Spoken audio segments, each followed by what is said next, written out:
Time for some Friday Night Lights. It's the national sport of Texas, the premium grade blend of scholastic sports in America, Texas high school football. Tonight, the season opener at home against Cedar Ridge. Good evening, everyone. Welcome to Cedar Park, Texas, and John Gupton Stadium, where tonight the Timberwolves open their always tough non-district schedule against the 6A Raiders of Cedar Ridge High School from Southeast Round Rock. You're watching live on the Vype Network and listening to the Vype Texas Game of the Week on 102.7 FM ESPN Austin. Through various names and partnership changes, Vype's been broadcasting Cedar Park football since 2008. This is our 188th game.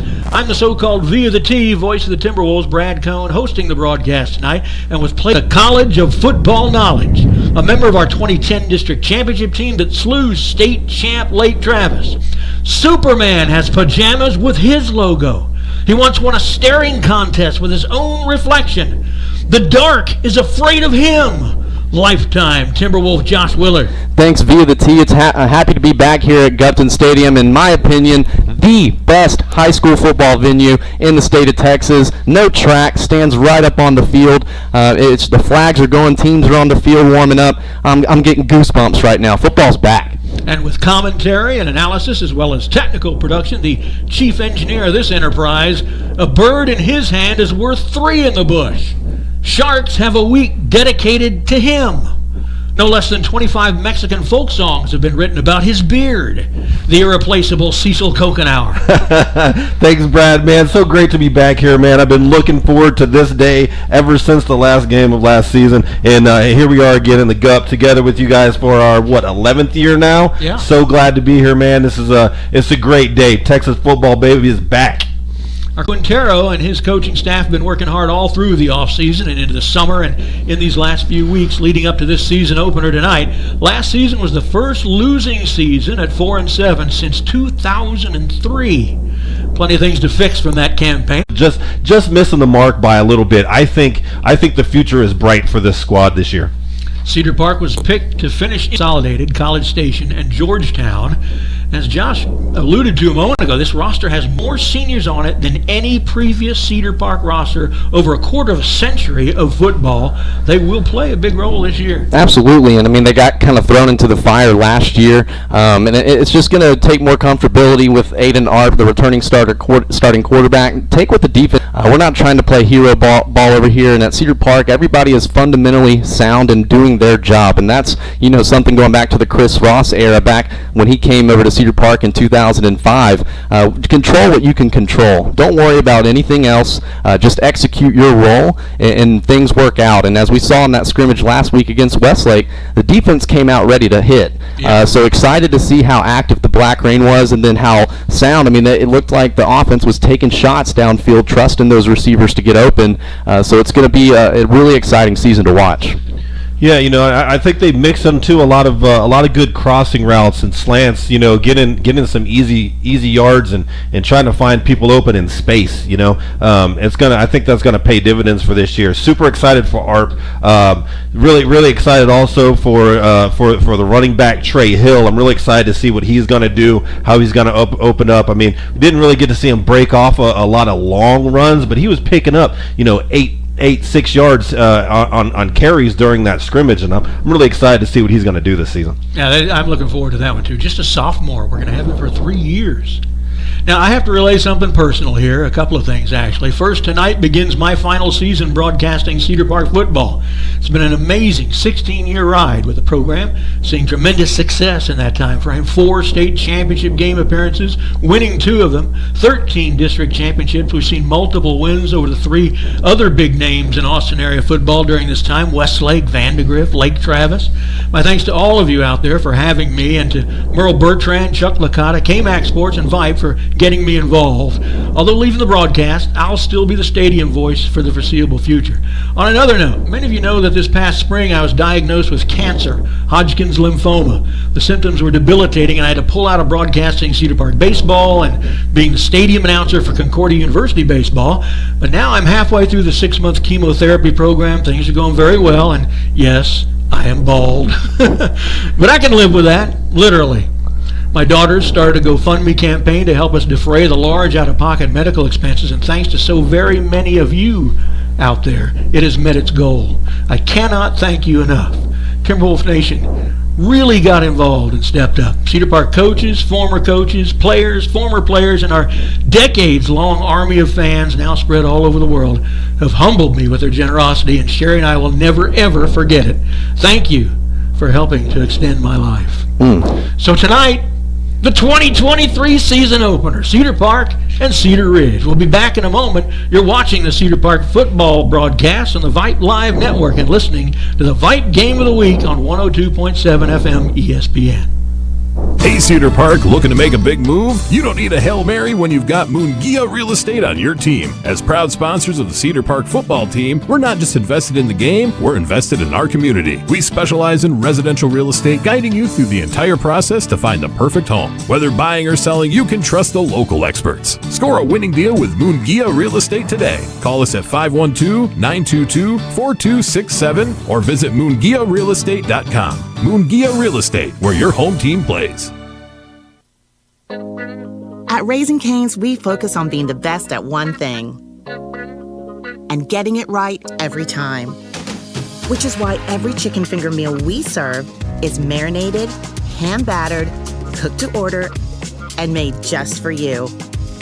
Quality isn't complicated, and our menu is proof. Raising Cane's Chicken Fingers, one love.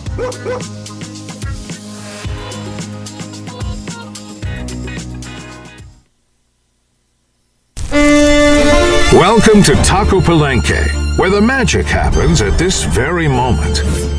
And especially for you. We know fresh food simply tastes better. That's why we start cooking your meal at the exact moment you place your order. For us, your order is not just another number. It's as unique and special as you are. Enjoy your meal. Taco Palenque, food in real time. Welcome back to the pregame show here on the Vype Live Network, and some of our audience is listening on the Vype Central Texas Game of the Week on 102.7 FM Austin.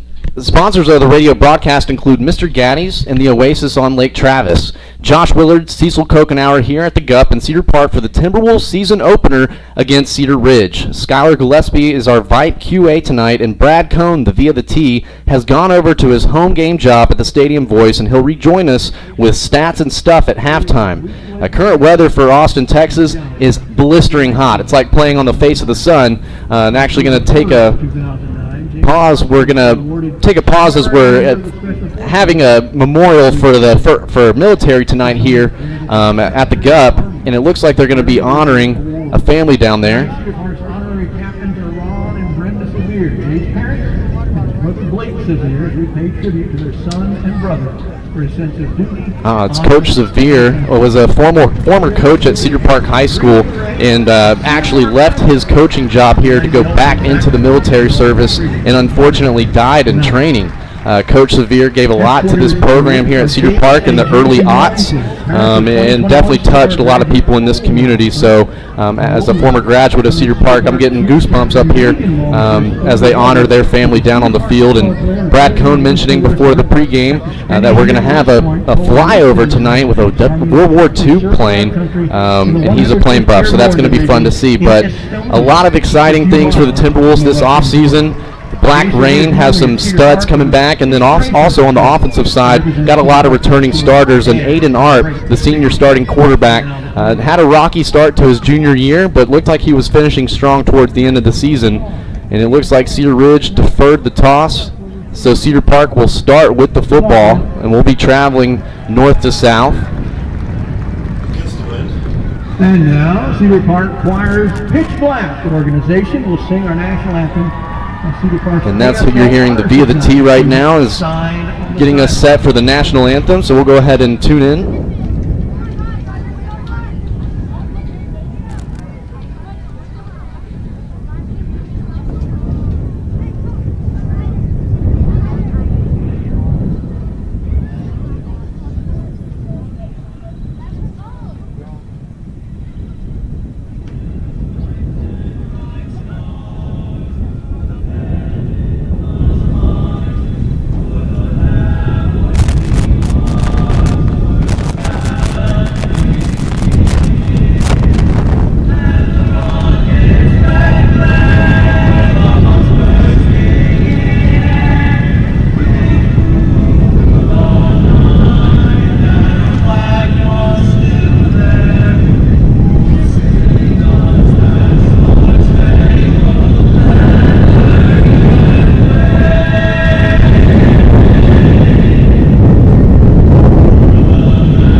And we're going to get things set now. So Cedar Park going to start on the offensive side of the ball. So our starters for Cedar Park, Aiden Arp, the quarterback, and then sophomore running back Trey Hill. Exciting to see what he's going to be able to do as he starts his sophomore year on the varsity level.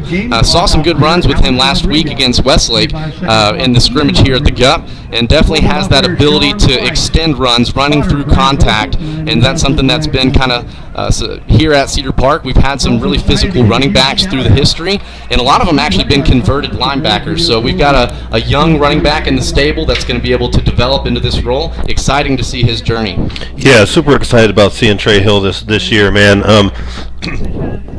Somebody who's got some speed, some quickness, and some power back there, man. He's a short little meatball, man, that can just really bang it around in there. Well, he's got a lot of returning receiving starters as well, and we saw Gavin Chapa last year really explode onto the scene, has some great breakaway speed, and then also Blake Suber, starting receiver, and then also Carter Well, dual sport guys, definitely did a lot of the work last year at the receiving end, and so exciting to see them just have another year to build that chemistry with ARP in the offseason.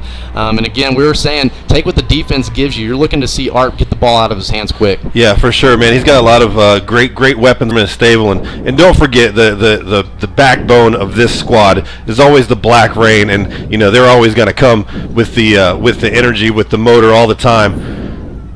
And the Black Rain is definitely something to watch, and a stat that we track here at Cedar Park. It's the most important stat about the Black Rain defense. In the last 5 seasons, 47.2% of the Cedar Park opponents' offensive snaps, almost half of them have gone for 1, 0, or negative yardage. Cedar Park really does a good job of owning the here at the GUP. It's ESPN Radio's Vype Central Texas Game of the Week on 102.7 FM. Thanks to everybody tuning in, and also the Cedar Park faithful tuning in on the YouTube channel. Don't be afraid. Give it a like, subscribe, unsubscribe, resubscribe. We know how the game goes. Work the algorithms. So back deep to receive for the Cedar Park Timberwolves. Looks like Gavin Chapa and Carter Well. And this one kicked off. It's going to be a nice kick. It might go out of bounds, and it does. So Cedar Park going to get some great field position to start, and offensive linemen going to have Nathaniel Allen, Davis Williams, younger brother of Luke Williams, offensive lineman at Texas A&M, Wyatt Valente, Munir Alzer, the last Alzer.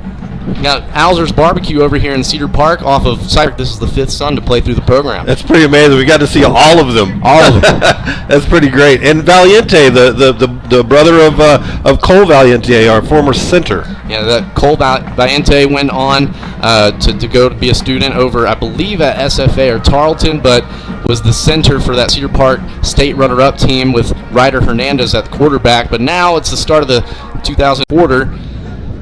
Again, thanks to everybody tuning in on the Vype Live Network. Also, everybody at Vype Central Texas Game of the Week on 102.7 ESPN Austin.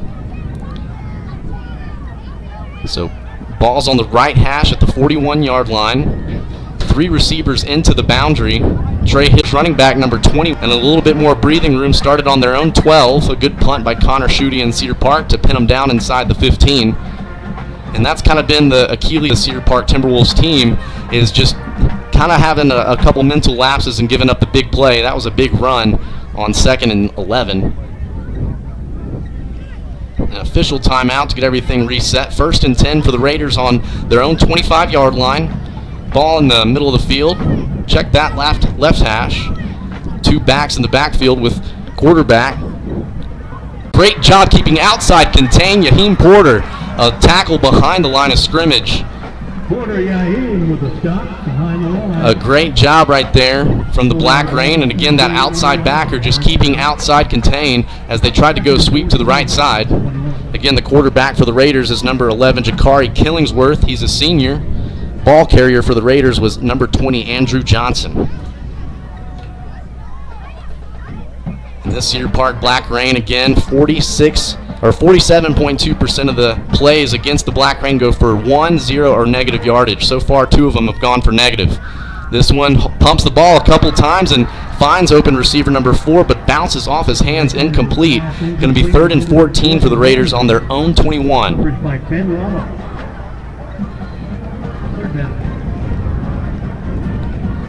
3rd and 14, 7:27 to go in the first quarter, still 0-0. Lights have come on here at the Gup.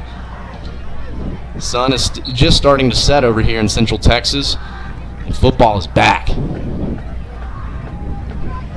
Jakari Killingsworth to the line with trips to the left, one solo receiver into the boundary on the right. Finds open receiver number 2, tackled by number 2. Who does number 2 work for? Cole McLaughlin on the tackle there. So it's going to bring up 4th down. Pass complete to Eddie Carruthers. Cole McLaughlin with the coverage. Decisions. 10 yards. You got to think that Cedar Ridge, you want to get some breathing room right here. Oh, roughing the passer. Passer, yeah. I didn't see that flag. It was right behind him. And we got to go back to the replay screen on that one. I did not see that. Looked like quarterback Killingsworth had enough time, so that must have been a really late hit as I was already tracking the receiver. So that big penalty right there on 3rd down gives the Raiders a 1st down out to their own 46-yard line. Yeah, that's costly right there. We are in a 4th down situation. Now we're at 1st down and in really good field position. This 5-play drive for the Raiders has started on their own 12 out to the 46 with 7:05 and ticking. Shift by the defensive line.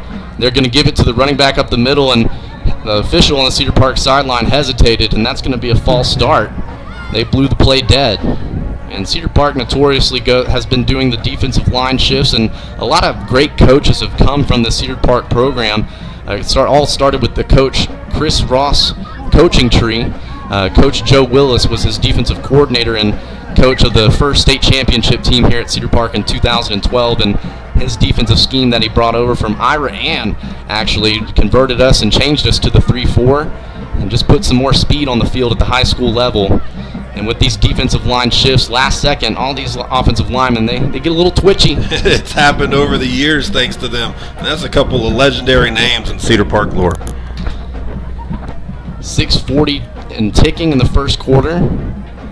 Each team having their first possession, Cedar Ridge on their first.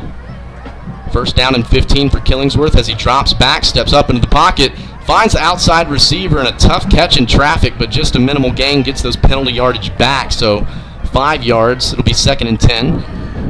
Tackle was made by number 22 from the Timberwolves, Garrett Nichols, junior defensive back. Yeah, good defense there. Good defense. Sets up a 2nd and 10 and a good opportunity defensively for Cedar Park to hold here. A lot of the stats that we keep track here. I was on the 2010 Cedar Park team, and we've got one here since the beginning of the 2010 season. The Black Rain defense has had 191 interceptions. Ball Hawks. 5:50 to play in the first. Ball on the right hash, 2nd and 10. Killingsworth looking to his left. Good pass rush there by the Timberwolf defense. This one thrown, that looked like a dove right there, way up there in the sky. Yeah, it was. He had to. He had a defender running in on him really, really fast and closing space, got his hands up. He had to throw the ball over him, so it was just a little too far for the receiver to get to. A good pressure, though, to force the bad throw off the incompletion now brings up 3rd and 10. Last time we had a 3rd down, we had a roughing the passer and gave him a 1st down, so got to play smart here but still attack. Again, excited to see number 9, Porter Yahim, sophomore linebacker, and Isaiah King, great speed on the outside. Cedar Park bringing some pressure. Killingsworth just going to lob this one up. Number 20, Cedar Park with great coverage. And that one hung in the air for forever. No flags on the play. It did. I think we're kind of lucky right there not getting any flags. I thought for sure he was going to take that out of his pocket, but you know what? We'll take it. 4th and 10 off the incomplete pass, and looking like we're getting a substitution change by the Raiders, so the punt team coming on. Back deep to receive for the Timberwolves is number 22, Garrett Nichols, and number 18, Carter Wool. So Cedar Park able to hold tough there. Punter standing at his own 31-yard line, sends this one high in the air, about eye level to us in the press box, as Garrett's going to fair catch that one at the Cedar Park 19-yard line. So the Black Rain does their job, gets the ball back to the Cedar Park offense that was moving the ball pretty well. Yeah, they were. It was a good opening drive of the season there, and here we go with opportunity number 2 on offense, and let's see what happens here. We got 5:33 left in the quarter. Gavin Chop already logging a catch, and he's got some breakaway speed for this Timberwolf offense, looking to find him underneath on some crossing routes. Got to get him active. He's definitely an energy guy for the Cedar Park offense. Offensive line looks like they did a good job too. If we can put together a nice drive here and get some nice runs with sophomore running back Trey Hill, would love to kind of wear this defense down. Play action, he's going to take the outside slant. Carter breaks a tackle, and he's out to the 35-yard line. Big first down pickup on first down. A great job by Arp leading Carter right there and running through contact. Yeah, that was a excellently executed play. First and 10 at Cedar Park's own 37 on the right hash. Twins to the left. Trey Hill getting the call up the middle. A big physical run right there, but a great tackle. Great job defensively. That was number 0, Christian Balzadua. Easy for you to say. And a good chugging run right there by Trey Hill, keeping his legs moving and picking up a good 3 yards after contact. A big 6-yard gain on first down brings up 2nd and 4. Dropping back to pass, some pressure. Arp is going to dish it out to the Trey Hill. A great dish out to Trey Hill, and he's breaking some tackles. A big pickup for a first down inside Raider territory down to the 43-yard line. Yeah, that was great vision by Arp right there. First of all, climbing the ladder to avoid the pressure, and then seeing the dump out over there on the left side. Trey Hill is going to be dangerous in open field. A beautiful check down, and Arp pulling it. Everybody tackling Trey Hill. A wise decision by the senior. A gain of 4. Check that, gain of 3. It'll be 2nd and 7, ball on the Raider 39-yard line on the left hash. 0-0 as we're at 4 minutes to play here in the first quarter. Arp. They're going to actually pull it as he rode that mesh, and great tackle. That was right on the football. The Cedar Ridge Raider defender put his hat right on the ball and coughed it up, but thankfully Timberwolf number 62 offensive lineman Munir Alzer. Well, how about that? They're there to just save the day. Great job, Munir. 3rd and 1. Gavin Choppa checking out. Looks like number 94, 46, and 31. We're having the big boy package come in. We had a substitution penalty last possession when this package came out. Make sure everybody's doing everything right. And so it looks like they're going to go tight formation. Sending number 18 to the other side. Carter split way out to the left, ball on the right hash. 3rd and 1. They're going to give it to Hill. He makes a nice cut, another cut, and makes another man miss. And he's out to the 21-yard line for number 21, Trey Hill, putting him on their back right there. Ooh, he's squirrely, man. That dude has some quick moves. Great job, and he does, man. He's got great agility inside the box, 2 hands on the ball, and just shifting and making people miss. You'd love to see that from the sophomore. So 1st and 10 for the Timberwolves, knocking on the door of the red zone at the 22-yard line on the right hash, trips to the left. Hill just to the right of Arp. Arp keeps it again. He's got a wide open lane that anybody could run through. He takes it to the house for the Timberwolves' first touchdown this season. Aiden Arp calling his own number from 22 yards. I love it. That was a nice attack on that offense. Mixed up nice and well. Excellent execution and vision on all those plays. I'm thinking, you know, we have a lot of power. We've had a lot of power backs and you know, running up the gut, but I don't know. It's been a while since we see somebody that runs a shifty like Trey Hill does. Yeah, that was a great offensive possession right there. As the snap is good, hold is good, and that one missed wide left. So first attempt, and that was Cedar Park kicker number 12, Andrew Gagari. And that was a senior. That's a senior unit right there, all coming back. Carter Well with the hold, and there we go, Luca Wilson as the snapper. So we'll look to get that one back, and Cedar Park leaves a point on the board, but we take the early lead here at the GUP. 2:50 to play in the first quarter. Cedar Park on top, 6-0. We'll take a quick commercial break, and we'll be right back with more Cedar Park football here on the Vype Live Network and the Vype Central Texas Game of the Week on 102.7 ESPN Austin. Welcome to Taco Palenque, where the magic happens at this very moment, and especially for you. We know fresh food simply tastes better. That's why we start cooking your meal at the exact moment you place your order. For us, your order is not just another number. It's as unique and special as you are. Enjoy your meal. Taco Palenque, food in real time. And welcome back to Cedar Park Football on the Vype Live Network and ESPN Radio's Vype Central Texas Game of the Week on 102.7 FM. Mr. Gaddy's and the Oasis on Lake Travis. Their sponsors, Josh Willard, a.k.a. the Willard of Oz, here along with Cecil Kokenauer and Skylar Gillespie as our Vype QA. 2:50 to go in the first quarter, and Cedar Park on top 6-0. Missed the extra point as this one caught on the 6-yard line, right on the sideline. By the Raiders, and a good little return gets some breathing room out to about the 24-yard line. So the Black Rain now out for their second possession and did good. The Cedar Ridge Raider offense started on their own 12, went 7 plays before having to punt it away at midfield. Had a third down given up because of a roughing the passer, so they've done a good job keeping everything in front. And that's going to be the name of the game now as the clock ticks on. It's who can play for 4 quarters consistently, and you got to think the Black Rain's going to start getting to the quarterback. Yeah. You know, that right there has been a foundation of Cedar Park football, too, just being able to outlast opponents. 1st and 10 for Killingsworth. He's going to play action, call his own number on the draw play, and Logan Wickett's there first, and also Porter Yahim there for the stop behind the line. Actually, they'll give him back to the line of scrimmage. It'll be 2nd and 10. Let me know where you're listening in from. You can get at me on Twitter at the Willard of Oz _ after each. Would love to know where you're tuning in from. I played football back for Cedar Park in 2010 and have been a part of the broadcast crew since. So we've done the state championship games together. We've gone all over the state doing Cedar Park games. All over the state.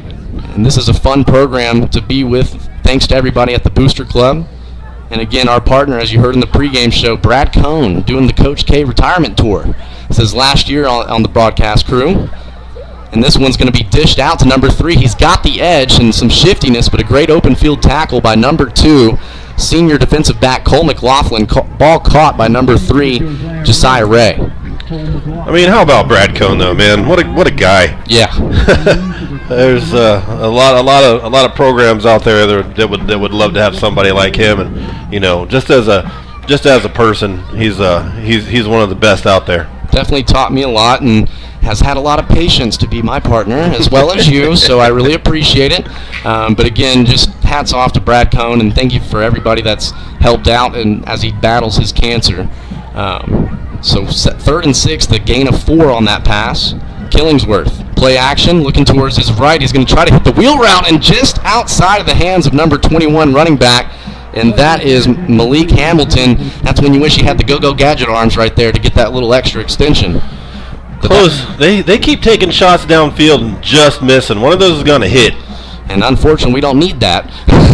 But the incomplete pass brings up 4th and 6 on their own 29, so 3 and out here for the Raiders as Carter Wohl and Garrett Nichols set to return the punt, and they're standing at their own 30-yard line. Yeah, and another great series by the Black Rain. Got to give us the ball back with 1:10 left in the quarter. Cedar Park holds this series right now at 3 wins and 2 losses. This punt, a good one, it's got a lot of hang time, and it's going to be fair caught. Starting field position for the Timberwolves now is going to be at their own 38-yard line. Great field position so far for the Timberwolves. Their own 30, their own 19. So we're a little bit averaged. You do the math. Don't ask me to do do the that. math, man. Come on. You gotta be. We need a math guy. We need a math guy up here. We'll get our stat department on that one. 1st and 10 for the Timberwolves on their own 38, and again, saw a lot of good signs on that last possession, but really it was Arp and his running ability. Yeah. So 1st and 10 on top, 6-0, 1:03 to play here in the first. A bunch formation into the boundary on the right hash. 3 receivers, and then Trey Hill just to the left of Art. Snap, and Trey Hill's going to get the ball, but goes right up the middle, and great job by that defensive line. And again, number 8 off the bottom of the pile from the Raiders, Brendan Mitchell. A gain of just 1. It'll bring up 2nd and 9.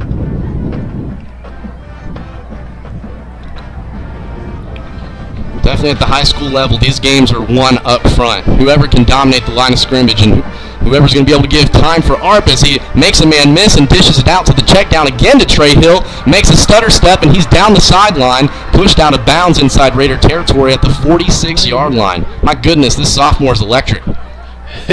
Yeah, man. I mean, how about Arp too, though? I mean, totally different look than last season. You know, I don't think last season he was seeing those checkdowns when he was in trouble. Yeah, and that was one thing. We weren't seeing the checkdowns, and he was taking too long. But his senior year, I mean, he's not the smaller quarterback. He's a thick boy with 3 C's, and definitely showing his physicality and running through contact right there and being able to find the open receiver. I'm loving what I'm seeing from Arp. Yeah, that defender had a handful of jersey right there, and he was still able to break through. 1st and 10 at the Ridge 46, play action, dishing it out to Carter. It's low, but the baseball player went down to scoop that one. A gain of 6. Check that 5. It'll bring up 2nd and 5. And 15 seconds to play as that clock still runs. You got to think that'll be the last play of the quarter. And they're to the line. Twins into the boundary. Trey Hill just to the left. 3-2-1. They snap the ball. They're going to pump fake and check down to Gavin Chop on the right side. My goodness, these receivers are just finding open lanes and locking eyes with Arp. A great pickup right there, almost for the first. And so that we'll come back after this break. Cedar Park has got a 3rd and 1 coming up. We'll see if Cedar Park's able to convert to keep the drive going. Again, you're listening to Cedar Park football here on the Vype Live Network. Also, everybody over at ESPN Radio's Vype Central Texas Game of the Week on 102.7 ESPN Austin. We'll be right back. Hey, high schoolers. Are you interested in a career in sports media? Vype can help. Launched in 2017, our Vype U Ambassador Program is a one-of-a-kind educational scholarship program that offers high school students a chance to gain hands-on experience in the sports media field. Vype U also gives students a platform to build their portfolio of creative work under the guidance of Vype's seasoned professionals. From covering games to publishing photos, writing articles, and conducting on-camera interviews, each Vype U ambassador receives an immersive experience geared toward their interests while promoting their own school and preparing them for their future. Email info@vypemedia.com to find out more about Vype U today. At Raising Cane's, we focus on being the best at one thing and getting it right every time. Which is why every chicken finger meal we serve is marinated, hand-battered, cooked to order, and made just for you. Quality isn't complicated, and our menu is proof. Raising Cane's Chicken Fingers, one love. And welcome back to Cedar Park football. We're quickly into this one as they push forward. They went bunch formation, and they pushed the pile, and Arp on the QB sneak for the big first down. Thanks, everybody, as we cut that one short. Cedar Park football on the Vype Live Network and ESPN Radio's Vype Central Texas Game of the Week here on 102.7 FM. Mr. Gaddy's and the Oasis on Lake Travis, their sponsors. Shout out to those places. Goodness gracious, I could go eat a pizza overlooking the Oasis right now. So 1st and 10 for the Timberwolves now as they're marching to the Raiders' 32-yard line. A big 3rd down conversion pickup there. Cedar Park now 2 for 3 on 3rd down conversions. 1st and 10 on the right hash. Trey Hill going to get the call on the sweep to the left. A great job keeping contained, but a stiff arm thrown, and unfortunately got strung out down the line of scrimmage, so ran a lot of yards to get right back to the line. 2nd and 10. A great job. That looked like it was number 0 again for the Raiders. Christian Balzada did a great job keeping outside contained as Trey Hill tried to use that speed to get to the outside. It's all about them angles. 2nd and 10 from the left hash at the 32-yard line. Play action. Finds the open receiver. Gavin Chop is selling out for that one and makes a diving catch right at the sticks, and they'll give him the first. Great pickup right there. Gavin Choppa and Aiden Arp, a great duo. We saw that great catch against A&M Consolidated. Gavin Choppa took it the distance. He's definitely got big play capabilities and sacrifices his body to sell out to make great catches. And displaying that right there. 1st and 10, 10:45 to play in the first half. Cedar Park on top 6-0 in the season opener. Play action. Some good pressure, but dishes it to the outside, caught by number 19 in his first reception today, the junior, Zane Claybrook. Just a gain of 2 on the play. Zane Claybrook was at But a good job by Arp of dealing that when he needed to. There was some good pressure by that defensive line. And we're going to pause 10 seconds for station identification.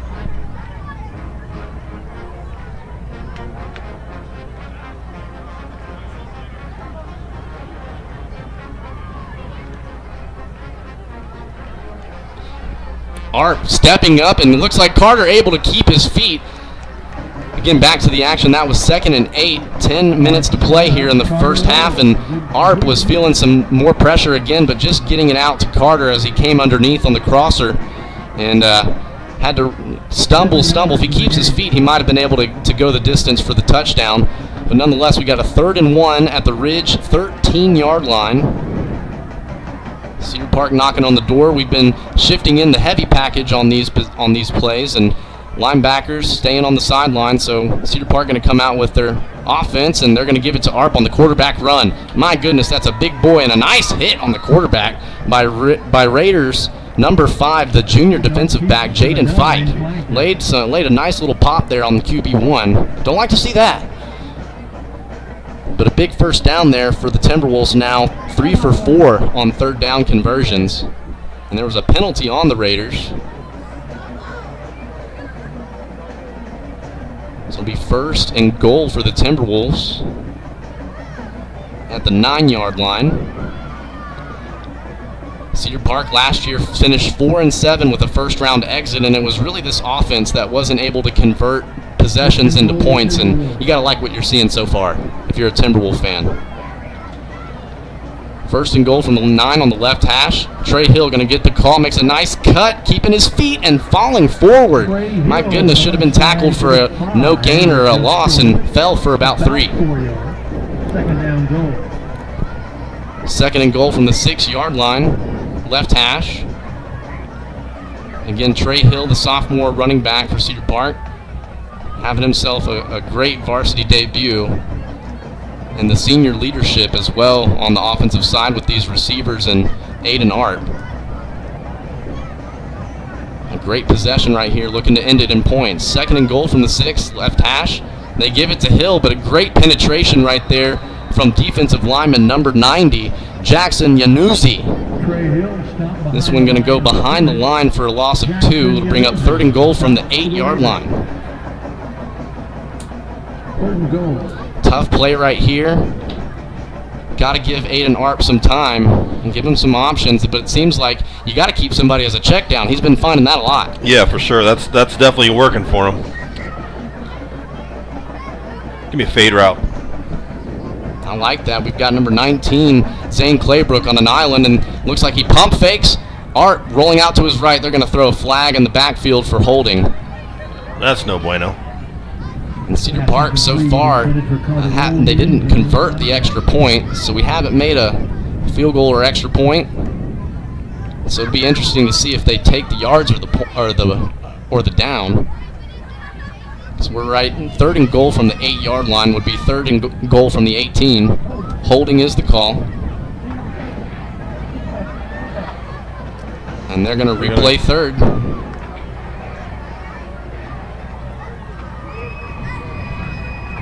So that'll be 3rd and goal. They mark it down at the 17. Check that, 18. 7:50 to play here in the first half. Cedar Park put a nice drive together. This is going to be the 9th play of the drive, starting from their own 38, converted 2 third downs, looking to make 3 conversions on this play. Choppa in motion from left to right, making it twins right, stepping up into the pocket, trying to find someone, but 95 there to wrestle him down, and number 10 there to clean up the work there. A nice combo tackle from the Raiders, and that sack going to bring up 4th down. Yeah, well defensed by Cedar Ridge there. A great job in that relentless pursuit of the quarterback. Cedar Park offensive line, they've done a good job of kind of building him a pocket, but now it looks like they're starting to spy a linebacker on Arp as they've seen him bust some good ones with his legs. So 7:15 and ticking, and the field goal unit on for the Timberwolves, and this is a very senior unit, so I'd like to see them put that last one behind them and bang this one through. We got the wind with us here too that could assist with this distance. This is going to be from the right hash on the 29, so it'll be a 39-yarder. Snap is good. Hold is good. And I think he pushed it. No good. He pulled it left. So now 0 for 2 on the night from the senior, Andrew Gugary, and Cedar Park going to give the ball to the Raiders. 1st and 10 from their own 22-yard line, just trailing by 6 points. That's 4 points left off the board so far for Cedar Park tonight with the missed extra point and then the missed field goal here. It's tough when the field gets short for your offense and the defense gets their back up against the wall. Who wants it more in a sense? And Cedar Ridge, they came up with 2 big tackles for losses on that possession. And then a holding call that kind of pushed us out. So nonetheless, it'll be 1st and 10 for the Raiders. Killingsworth, quarterback, and a give it on the run to the left or right side and tackled by number 31 senior linebacker Reed Vines. Getting a little chippy down there. Getting a little chippy. Again, this is a matchup between 5A Cedar Park versus 6A Cedar Ridge. 3-2 is the overall series. One of those losses came at the hands of Deuce Vaughn, now running back for the Dallas Cowboys. Loved watching his career, and we all knew he was going to be something special when we saw him in high school. Oh, yeah, he was different. Darren Sproles reincarnated. 2nd and 9 from their own 23 is Killingsworth, rolling to his right, finding an open receiver, and a nice snag there on the sideline. Gotta give his man some flowers when he can. Number 81, Junior Gentry, the senior wideout, with a nice snag there on the sideline, and that was a gain of 5. Check that, gain of 4. I've been off by a yard all night. It's a game. It's the first game of the season. First game of the season. We're gonna have our hiccups.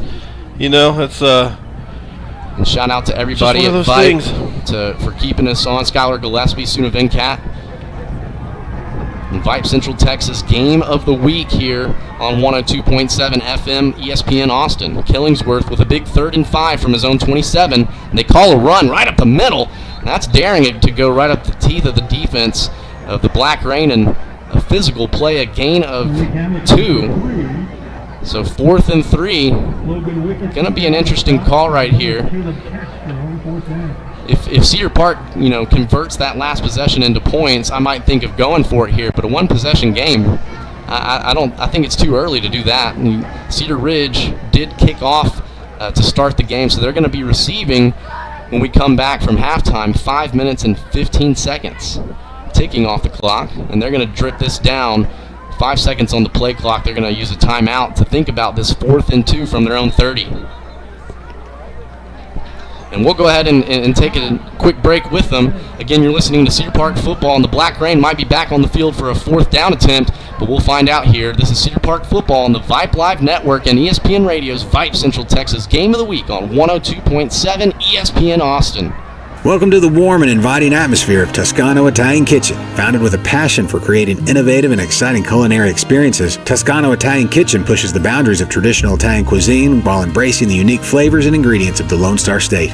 Whether you're joining us for a romantic date night, a family gathering, or a casual dinner with friends, our restaurant combines the rustic charm of Italy with Texas's renowned hospitality and friendliness. Toscano Italian Kitchen is a proud sponsor of Cedar Park High School Athletics. Located at Lake Line and Cypress Creek, we're open on game days with happy hour specials from 4 to 6 p.m.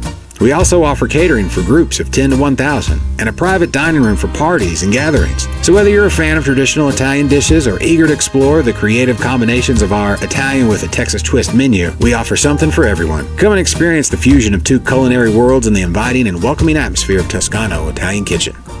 And the special teams unit on for the Raiders as we're back for the 4th and 2. Again, thanks. This is Cedar Park football on the Vype Live Network and Vype Central Texas Game of the Week here on ESPN Austin. And wow, a ballsy move right there from junior defensive back Garrett Nichols to field that punt. I thought he was going to come fair catch that, but caught it in stride and had a return of about 10 yards. Yeah, he had a plan. Might have changed it right before he caught it, but yeah, he was able to pick up 10 from it and secure the ball. So that's a good thing. Sets up a Cedar Park offense on the 48-yard line of Cedar Ridge. So already behind enemy lines at the 48-yard line, and Cedar Park, another great possession last possession. They went 10 plays before missing a field goal. They had it at 3rd and goal from the 6. And this one's going to be Trey Hill. Does a nice little stutter, but a great tackle again. This is a linebacker, senior Christian Balsda did a great job of holding on and bringing him down at the line. Yeah, he contained him there. Wrapped up the feet. He couldn't go anywhere. Couldn't go anywhere there, and it just kept him contained in there. 2nd and 10. Ball on the left hash. Twins receivers to either side. Trey Hill just to the right of Arp. Arp dropping back. Good protection from Cedar Park. He steps up in the pocket, fires a strike towards the sideline, and just out off the hands of number 18, Carter Wool. That would have been enough for the first. So close. I mean, I'm really impressed by Arp's ability right now to keep his eyes downfield, and avoid the pressure, finding open receivers. So that incomplete pass stops the clock. 4:21 to play in the first half. Cedar Park on top 6-0. Again, thanks to the sponsors over there for Mr. Gaddy's and the Oasis on Lake Travis. And Arp going to dish this one out. Felt the pressure, and a great peel-back block right there from Gavin Chapa. It was legal, and that was a good catch by number 88, Joshua Pecci, the senior tight end, with a big first down. Yeah, that moves the chains there. And again, Arp avoiding pressure, finding the open man, and was able to dump it off and pick up the yardage needed. And that's huge, because that would have been a quick 3 and out. As Arp dropping back to pass, launches one downfield and loses his footing. That could have been a lot of contact. He didn't trip over the defender, Cedar Ridge Raider, and that was number 18, Carter Wool, the receiver. A lot of contact on that one, but incomplete. Cedar Park taking a shot on first down. Yeah, I like that, man. That was a good ball, too. Had a chance of bringing that in. 2nd and 10 off the incomplete pass on the Ridge 37-yard line on the right hash. Twins left. Pecci, the tight end, as an H-back on the left side. Trey Hill making a man miss and running through contact. Goodness gracious, this sophomore tough to bring down, a gain of 5. 3rd and 5 for the Timberwolves, 3:45 and ticking. Taking a little bit of time to get this play call in. Twins to the left, and they're going to bring Carter over to make it trips left. Pecci, tight end, H-back. Going to play on the line as a tight end. Trey Hill in the backfield with Arp. And a lot of movement up here. It's going to back him up 5. Makes your third and manageable now to 3rd and long. And it is false start on Cedar Park. Been somewhat of I take that back. Whenever we get Brad Cohn, the via the T over, he's doing the stadium announcing duties here at the GUP. He comes over for halftime. We do stats and stuff. And definitely want to see these penalty yardage on the Timberwolves. They're starting to rack up. 3rd and 10 at the Ridge 37-yard line. Twins left. Carter Wool, the receiver, solo to the right side of the boundary. Pecci, the tight end, on the line right side. Arp dropping back, looking to his left, now rolling there. Trying to launch one downfield, and this one's going to sail out of bounds, incomplete. Bring up 4th and 10. I like to keep my offense on the field right here. Defense has been playing great. So far, last 2 possessions for the Raiders have gone 3 and out. And here, and again, you're too far to kick, and if you punt, probably going to give him, you just go by the saying, you risk it to get the biscuit. Yeah. Yeah, there's a good chance it's going to end up in the end zone and give him good field position, so why not take the shot? I'm trying to get something on a shallow crosser, or just get some movement going, and maybe trying to find Trey Hill again on a check down. 4th and 10, here we go, and they're going to do a quick kick. Arp, nice hang time. Let's see if it bounces, and it goes into the end zone. So that'll be a quick kick, and Ridge will start with the ball on their own 20. So 1st and 10 for the Raiders. 6-0 our score here. Cedar Park was knocking on the door on their 2 possessions ago. Had it down to 3rd and goal at the 6-yard line before not being able to convert on the missed kick. So it's anybody's ball game here. And again, this Cedar Park program was in a lot of 50-50 games last year. Had a great game over at Round Rock to end the non-district schedule. Yeah. And that one came down to a game-winning field goal by Round Rock. That was, this team is so physical. And they're playing like it so far. They're in a dogfight right now. 1st and 10 for the Raiders. 2 running backs check to either side. This is a low snap, and they're just going to fall on it. A huge loss on the play inside the 10 to the 9-yard line. It looked like a new quarterback in the game. Number 15 is who I saw back there. and that's Max Lecomte, the junior quarterback. So second and 21 from their own 9. I trust this defensive back unit for the Timberwolves. A lot of returning starters back there. I trust them to lock up, and I say this, front 7, pin your ears back and go get the quarterback. Raiders dropping back and to throw the quick out route towards the sideline, and that one sails incomplete. 2 minutes, 22 seconds to play here in the first half, and the clock stopping on that one. Cedar Park going to get another possession. Cedar Park has all 3 timeouts still. Yeah, we're in passing downs here. Let's get a pick. Again, let me know where you're listening in from. Thanks to everybody tuning in on Vype's Central Texas Game of the Week on 102.7 ESPN Austin. And if you're a Cedar Park faithful, also reach out to us. You can get at me on X, formerly known as Twitter. Thanks, Elon. You can get at me at Willard DeVos, _after, and the Raiders taking a timeout now to think about this 3rd and 21.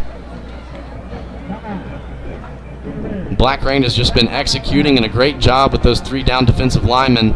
Those guys all came back. Henry Wicker, Caleb Castro, and Grayson Alex. You're talking about the physicality and toughness of this squad. I mean, we gotta pay our respects to Yancey Culp, who prepares these guys. Josh, I look like my boys play baseball. I look at a lot of local baseball things on Facebook groups and whatnot. Man, I see his name mentioned in there where people are looking for their kids to go and get some extra training and conditioning. It definitely takes a village, and Yancey Culp has paid a lot to this Cedar Park community and had fun with it.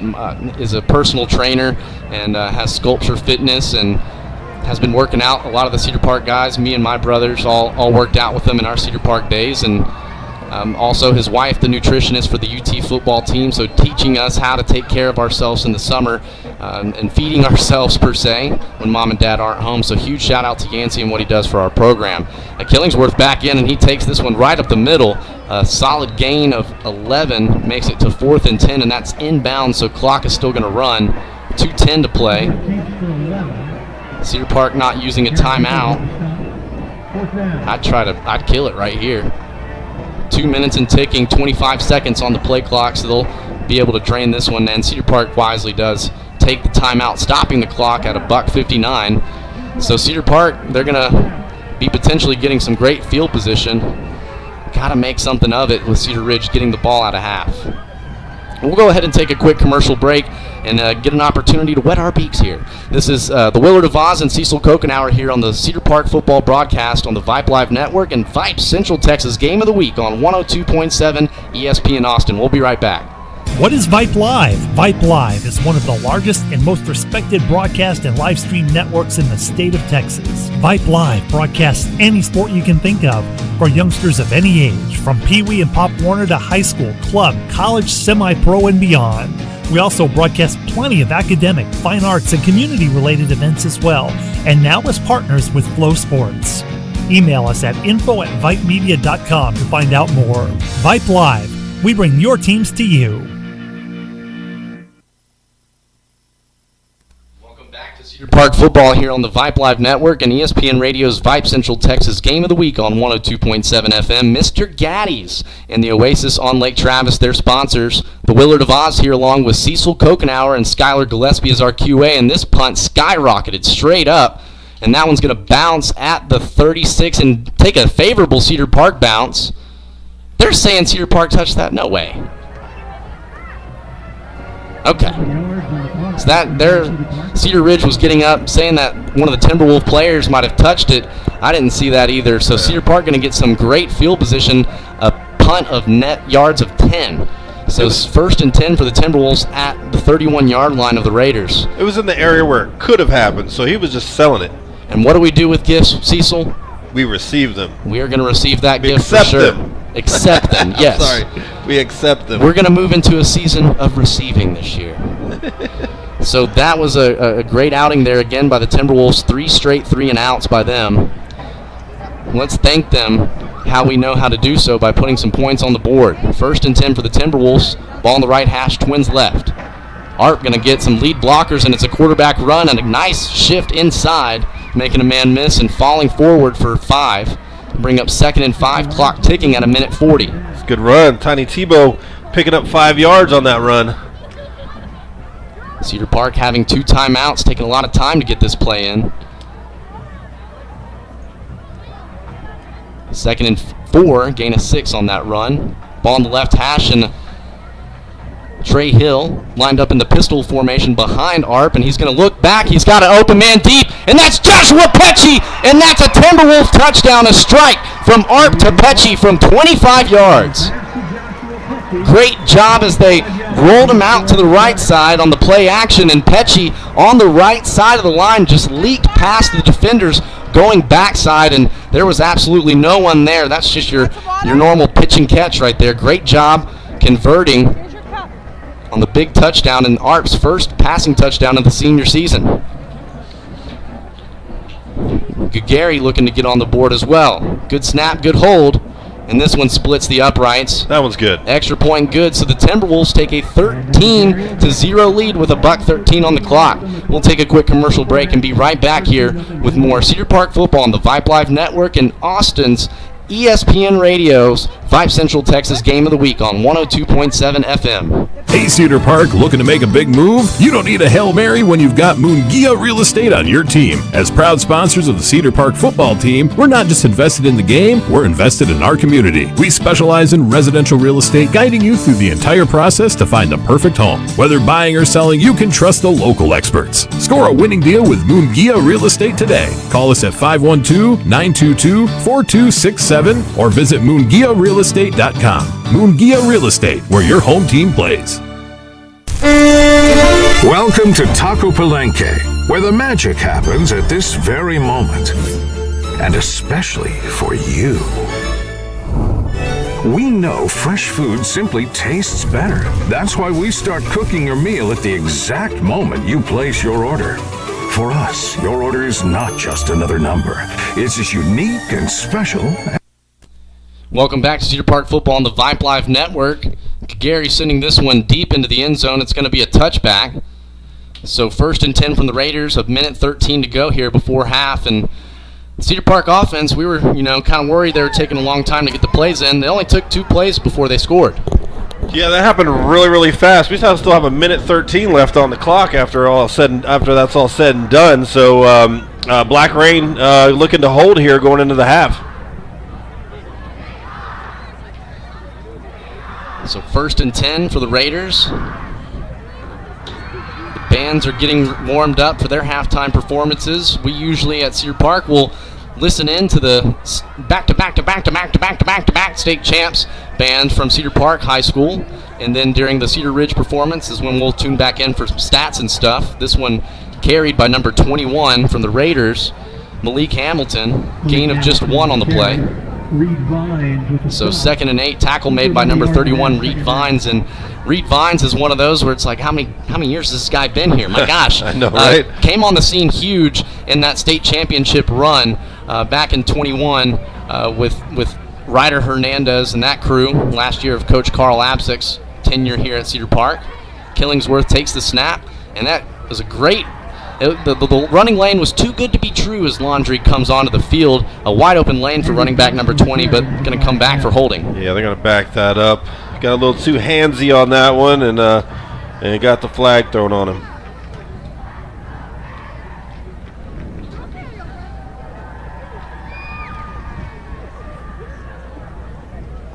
And so waiting to see the call here. They are backing him up, and it's a face mask on the offense. That's a big one. Half the distance to the goal on that one. Will replay the down. 38 seconds to play here in the half. Cedar Park last 3 possessions on defense have been 3-and-outs. Have just really done a good job up front, and you can thank those 3 defensive linemen, Caleb Castro, number 44, Grayson Alex, and also check that down there. He's got his jersey rolled up, but we also had Henry Wicker. Henry Wicker, the junior defensive lineman. Caleb Castro and Grayson are seniors. A lot of young DBs still, too. They were sophomores last year, now juniors. And this snap going to go behind. That's going to be a safety! That's a safety. He fell on the football, didn't have time to make it there to stop it from rolling into the end zone. That's 2 mishaps from the Raiders offense on snapping the football, and Cedar Park able to get points out of that one. You couldn't ask for a better result on that if you tried. I mean, what a fortuitous turn of events for the Cedar Park defense. I got to look that word up. That is a big boy word right there, and I'll take it, though, because Cedar Park, they get that missed point back on the extra point, so now our score 15-0. Still leaving that field goal on the board, so we're getting some of those points back. Yeah. And we get the ball here to kneel it for 8 seconds. So going to receive this punt, and like Cecil's saying, it's unfortunate we're not able to put the drive after getting the safety because the clock's going to run out for halftime, so let's just go ahead and return the dang thing. Add 2 points to the scoreboard. Now, if you're Cedar Ridge, you got to be just kicking yourself right now because they've put together some good drives, and they've got some explosive speed on the outside. That's why you can't worry about what the other team's going to do. You can only control what you can control. And it looks like some first game jitters. It's still happening over on the Raiders sideline. Cedar Park, notoriously, though, they're known for second half adjustments. The game plan we come into the game with is not what we're going to be doing in the second half. So love to see what Coach Britton, defensive coordinator, and the rest of the staff goes into the locker room.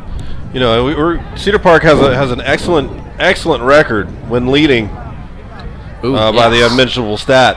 We'll talk about that unmentionable stat with the Via the T over when we get to halftime for stats and stuff. But a lot of good stats. And again, Brad Cohn, his final year here on the mic on broadcasting Cedar Park football. He's going to hang it up after 16 years. And he is the ultimate statistician, has taken every single stat for Cedar Park football and has an Excel spreadsheet.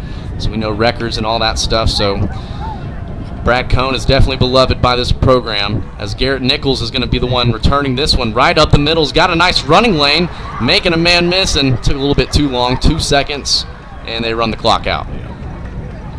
I mean, stats, football, baseball, basketball. He is the historical keeper of all Cedar Park athletics. Yeah, he definitely has given a lot to this program, and actually has he helped figure out the hand sign, and it's, your normal timber wolf. It looks like almost a longhorn, but just stick your fingers out, making a big old snout. And so Cedar Park is definitely going to miss him. He's still going to be around the program doing the stadium announcing here at the GUP.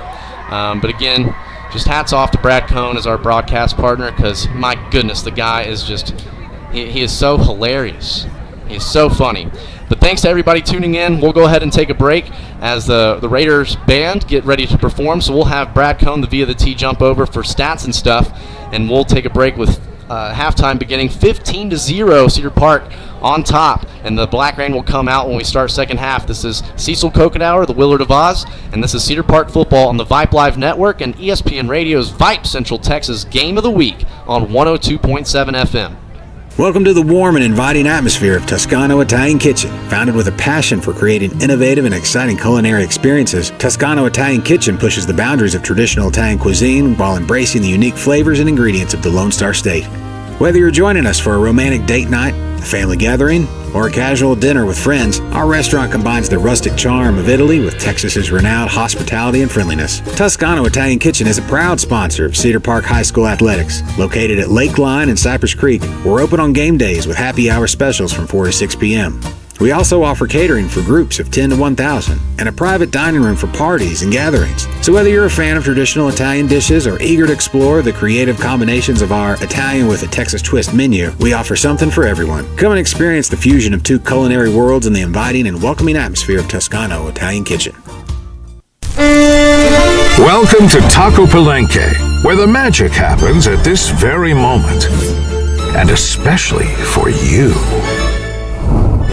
We know fresh food simply tastes better. That's why we start cooking your meal at the exact moment you place your order. For us, your order is not just another number. It's as unique and special as you are. Enjoy your meal. Taco Palenque, food in real time. At Raising Cane's, we focus on being the best at one thing and getting it right every time.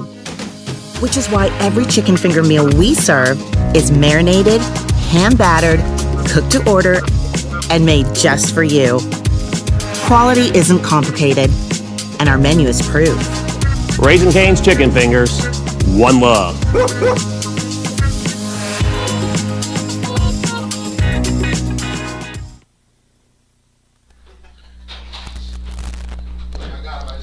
Hey, Brad Cohn over here from my other job on the stadium mic for the halftime show here on the broadcast, joining Cecil and Josh as we talk about the stats and the highlights of that first half. And for Cedar Park, pretty good. Cedar Ridge is a 6A team with about 600 more students than Cedar Park High School has, and they're picked third in a very good 6A district, and Timberwolves are having their way with them. Not so much on the scoreboard, only 15-0.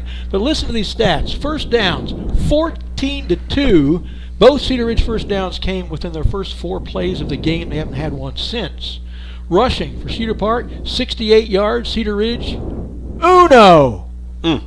Wow. Passing, Cedar Park, 129. Cedar Ridge, 13. Total offense, 197 to 14. The scoring, 250 of the first. Arp with a 22-yard run. The kick failed. It was 6-0. Then in the second, with just 1:13 left before halftime, we were still only up 6-0, even with this big stat differential. Arp with a beautiful 25-yard pass to a wide-open Pesci. The kick was good this time by Gregarious, 13-0.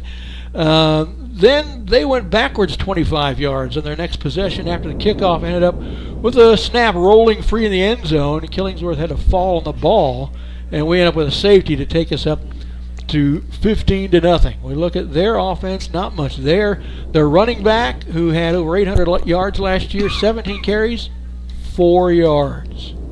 Wow. Jakari Killingsworth, 3 carries, -2. Ed Arriaga, 1 carry, -4. Andrew Johnson, the 17th President of the United States, 2 carries for -10. Killingsworth, who killed us in the air last year, 4 touchdown passes against us over at the Palace. He's just 3 of 7 for 13 yards. Wow. And we look at Cedar Park's numbers. Aiden Arp, 5 carries for 41 yards, including a 22-yard touchdown run. Trey Hill, 11 carries for 31 yards. It looks like he's doing better than that, but that's only a 2.8 average. There was 1 sack of Arp for 4 yards and losses. Arp, 12 of 16 through the air, and he started out 11 out of 12 for 129 yards, 75% completions, 8.06 yards per attempt. Gavin Chapa, 3 catches, 22 yards. Carter Wohl, 4 for 40. Josh Pesci, Joe Pesci's a movie star, 2 catches for 36 yards, including a 25-yard touchdown. Zane Claybrook, a catch for 2 yards. Trey Hill, 2 catches for 29. Those are important. Those are both, he was a safety valve in the flats out of the backfield. Just kind of caught at the thrown at the last minute rather by Arp, and he caught him. Went for 15 and 14 on those 2 catches. Both of them made critical first downs. Yeah, we were over here talking about that. Arp looking totally different from last season, and being able to keep his eyes downfield and find those open receivers, and ultimately be able to get the ball away from when he's under duress. So great job by him. I mean, this offense looks like they're putting it together. They're really clicking and gelling right now. Hats off to the defense too. Really keeping Cedar Ridge at bay in keeping the lead and the ball out of their hands so that we can stay on offense. I'm just impressed too with Arb's ability to deal to his receivers and finding them open in space. Good job by Pesci getting that open field catch. Some of those you get nervous about when it's too good to be true, and did a great job of converting and getting that touchdown after getting great field position from the Black Rain. And the Black Rain, though, just doing what they do over the past decade, and towards the end of the half there, ended them on 4 straight 3-and-outs. Yeah. So just outstanding performance, but that's the big jump I'm seeing from last year's offense, putting together drives and converting with touchdowns. That's something that we needed to see, and it's exciting to see that right out of the gate because Cedar Park, as you know, a daunting non-district schedule always for this Timberwolf team, so it's not going to get any easier. Cedar Park hasn't gotten much clear rain this summer, but we're sure getting some black rain tonight. 0.1 yards per carry for Cedar Ridge in the first half, 1.86 yards per passing attempt. I'm loving what I'm seeing there. Yeah, that's a good place to be, and going into the half at the unmentionable stat, great things happen when we're there. Yeah, we were talking over there in our other booth that when we see stat differentials like this in years past, it's 31-0. Yeah. So 15-0 doesn't quite feel right yet. Got to do something a little more with the scoreboard in the second half. Yeah, just want to see how Cedar Park makes some adjustments. I mean, even given the yardage and how they're dominating the line of scrimmage and even making plays behind the line, I just want to see what they're going to do to try to get to the quarterback. I know these defensive linemen, they need to get rewarded with their hard work so far in the first half. I want to see a couple sacks from those big uglies up front. We started the game with the possession, so Cedar Ridge will start with the ball in the second half, and I'm anxious to see what kind of adjustments they make. Nothing is working. They have to do everything differently. Right. And the Black Rain has to analyze that and adjust to it themselves. So it's going to be interesting. Yeah, little chess game going on down there. Overall first game of the season, everybody kind of settling in. I think we're in a good spot. Like you said, though, it's still kind of anybody's game right now. The scoreboard's still really tight, and We'll see who wins the adjustment game in the second half. I'm the Willard of Oz now, and I'm all about a good overreaction. And so, Cedar Park right now looking like we're going to march our way to state, looking how we're playing right now. But seriously, though, you can't get too far ahead of yourselves. There's a lot of speed on the other side of the ball. Yeah. So you got to respect that and just know that they're going to make some adjustments too. But Cedar Park's game plan, don't let up. That's something I want to see with this team as the year goes on. When we get leads, don't get comfortable. Keep to the game plan. Don't get conservative because we don't have that ability to kind of take things off. I feel like this offense would lose a lot of that, just momentum. And so I want to see Cedar Park getting back on their foot on the gas pedal. And we start with the Black Rain on the field. So looking to see them set the tone in the third quarter because that's, again, what you have to worry about when playing Cedar Park is who's going to be able to withstand hits for 4 quarters. And so you might just start to see, Cedar Ridge start getting beaten down a little bit too hard, but it's still anybody's ball game, only a 2-possession game. And what worries me about Cedar Ridge is they're not without offensive weapons. Right. They got a running back who's picked to go for 1,000 yards this year, had 800 last year. They got a quarterback who threw 4 touchdown passes against us last year, and they got 14 yards. That's so, unreal. yeah, Black Rain doing a great job. And it's a lot of the senior leadership, too, at that secondary level. We got a lot of dudes back there, and that's going to be, Garrison Cockrell, Garrett Nichols. These guys are, returning starters, and you trust those guys on the outside to load the box with that front 7 and go get the quarterback. Rush that quarterback's progression so he throws an off-target pass and might have an opportunity to go be a ball hawk. Now, don't forget our next episode, which will be our first episode of Timberwolf Night in America, Tuesday night live from Owlser's Barbecue on Cypress Creek Road, one of our sponsors. 7:30 to 8:30 this year. We're cutting the show back from an hour and a half to an hour. Josh will host this season. I'll come along for the ride, and our guests will be the defensive backs and their coaches Tuesday night at Owlser's. Now, I keep up with this, and here's the full total of all of our broadcasts of every Cedar Park athletics event they ever produced. 347 baseball games, 267 women's basketball games, 69 men's basketball games. This is our 198th football game. Been 144 broadcasts of Timberwolf Night in America, so we are at a grand total of 1,025. Wow. Pretty impressive. That's insane. It's been a long ride, and it's been a lot of fun, that's for sure. And here's another thing I've kept track of, and that's Cedar Park's record at the half and the fourth quarter based on the scoreboard. They are 160-9 since 2005 when leading at halftime, as they do tonight. 168-5 when leading going into the fourth quarter, so let's keep an eye on that when the quarter changes. But when trailing at halftime, they're not tonight, they're only 14-40 and when trailing going into the fourth quarter, just 7-44. So in 231 games since the end of the 04 season, 205 of those times, the teams that led at halftime wins the game over 90% of the time. The team that has led going into the fourth quarter is 217-10. That's winning 95% of the time. So don't look for a lot of lead changes and losing leads in the second half of Cedar Park football games. Whoever's ahead at halftime almost always wins, and I hope that holds true tonight. Yeah, definitely. I mean, that's good numbers. That definitely puts our mind at ease on top, 15-0. But again, anybody's ball game. I think a lot of things can happen here as we start football in week 1. Man, I'm just so jacked to be back in this stadium. All right, I'm going to leave you guys and go back to my other job. I'm going to be anxious to tap the recording of our broadcast and listen. It's been a fun one so far, and just, again, excited about this offense and a lot of the senior leadership, but then also the future in Trey Hill. Right. Okay, see you, fellas. All right, we'll take a quick commercial break and be right back with more Timberwolf football here on the Vype Live Network. Vype, ESPN's Central Texas Game of the Week on 102.7 FM. We'll be right back.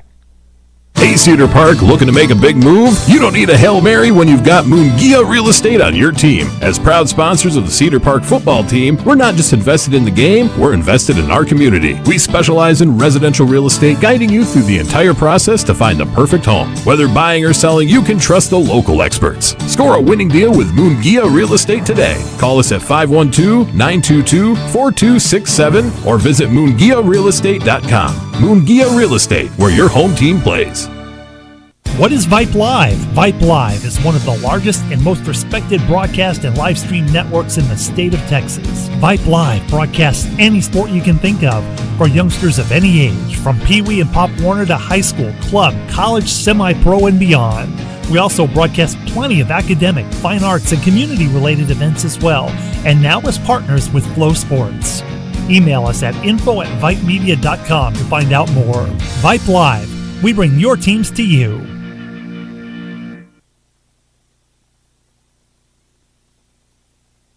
Welcome to the warm and inviting atmosphere of Toscano Italian Kitchen, founded with a passion for creating.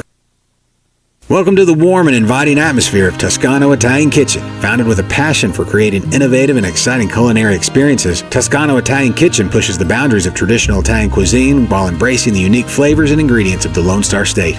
Whether you're joining us for a romantic date night, a family gathering, or a casual dinner with friends, our restaurant combines the rustic charm of Italy with Texas's renowned hospitality and friendliness. Toscano Italian Kitchen is a proud sponsor of Cedar Park High School Athletics. Located at Lakeline and Cypress Creek, we're open on game days with happy hour specials from 4 to 6 p.m. We also offer catering for groups of 10 to 1,000 and a private dining room for parties and gatherings. So whether you're a fan of traditional Italian dishes or eager to explore the creative combinations of our Italian with a Texas twist menu, we offer something for everyone. Come and experience the fusion of two culinary worlds in the inviting and welcoming atmosphere of Toscano Italian Kitchen. Welcome back to the broadcast, and we will give you the sights and sounds of the state champion Timberwolf marching band.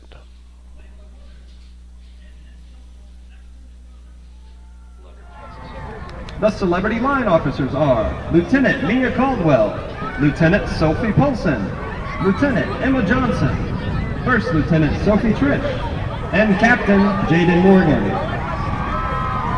The celebrity star of the week is Cameron Johnson. Tonight, the celebrities will perform a pole routine to Bang Bang.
time for the Celebrities Dance Team.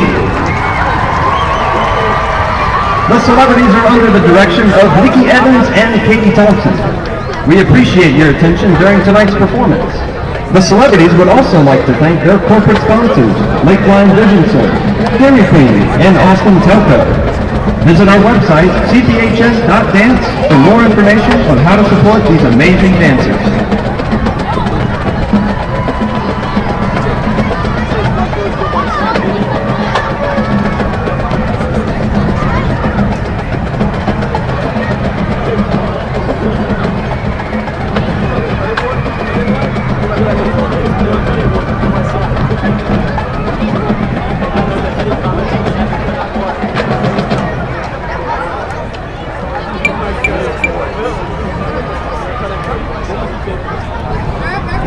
And now for your halftime enjoyment, the Leander Independent School District and Cedar Park High School are proud to present the reigning 5A UIL State Marching Band champion, the Cedar Park High School Timberwolf Band.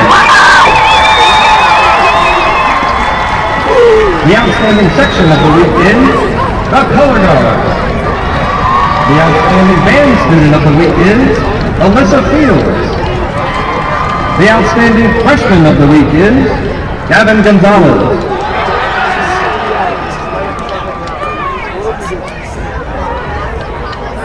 Tonight, the band will be performing their 2023 production, Bell Mechanique, under the direction of head drum major Lauren Delbridge and assistant drum majors Maddie Kua, Abby McDonald, Abby Petty, and Kimberly Villa.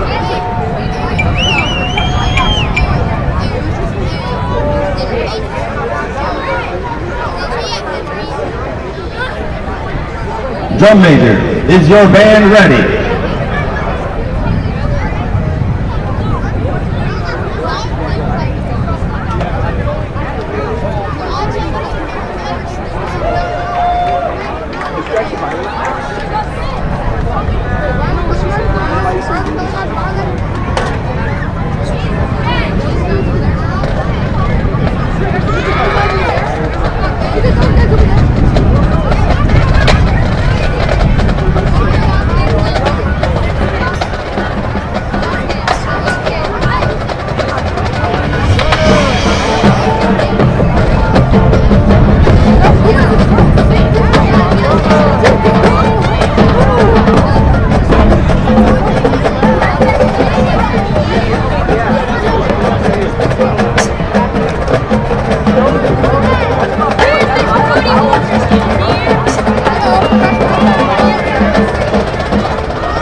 And now, please stand up and get your T-Wolves up for the Cedar Park High School fight song. Ladies and gentlemen, let's hear it for the Cedar Park High School Timberwolf Band.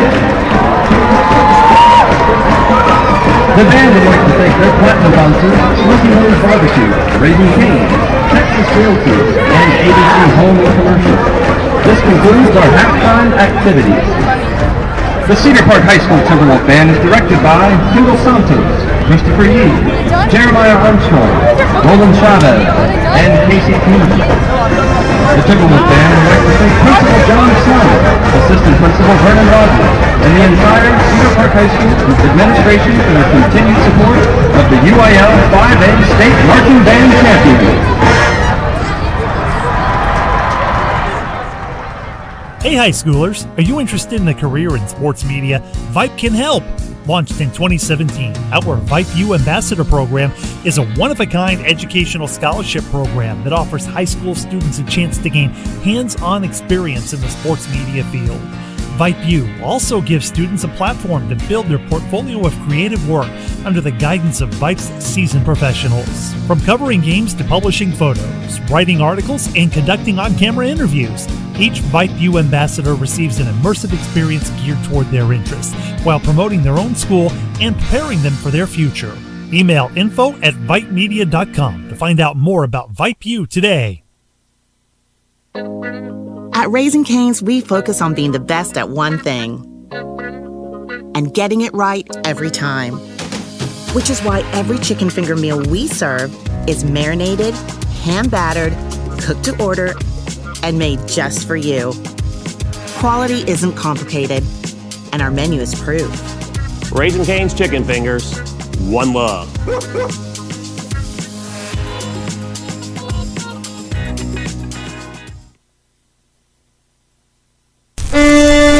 Welcome to Taco Palenque, where the magic happens at this very moment.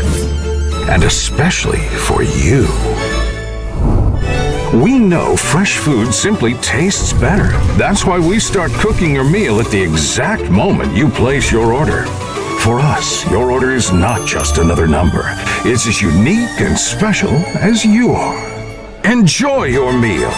Taco Palenque, food in real time. At Raising Cane's, we focus on being the best at one thing and getting it right every time. Which is why hand-battered, cooked to order, and made just for you. Quality isn't complicated.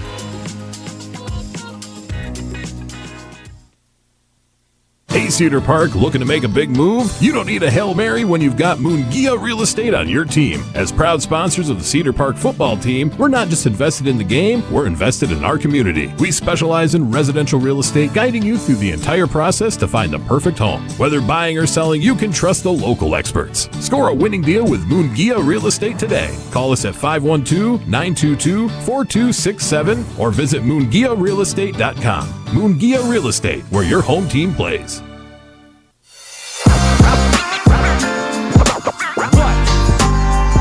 Hey, welcome back to Cedar Park Football here on the Vype Live Network and ESPN Radio's Vype Central Texas Game of the Week here on 102.7 FM. Mr. Gaddy's and the Oasis on Lake Travis, their sponsors. Josh Willard, the Willard of Oz, here along with my producer, color analyst, cameraman. I think he actually just got back from a shift doing concession stand duty. Cecil Coconut tonight, and Skylar Gillespie, also our QA. Thank you to everybody that's been tuning in. We're getting set here for the second half as the Timberwolves are going to be kicking off from the south side.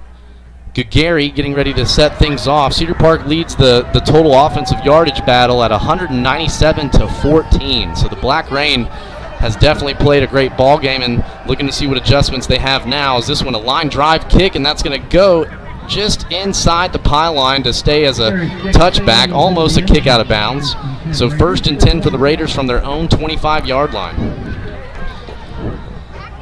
Yeah, talking about adjustments, Cedar Park's always been great at making adjustments, and really, as Brad said, like, nothing's really working for Cedar Ridge at some point. So at this point, so they pretty much got to change. Cockrell, number 7, is definitely leading the charge, and number 22 on playing corner, Garrett Nichols.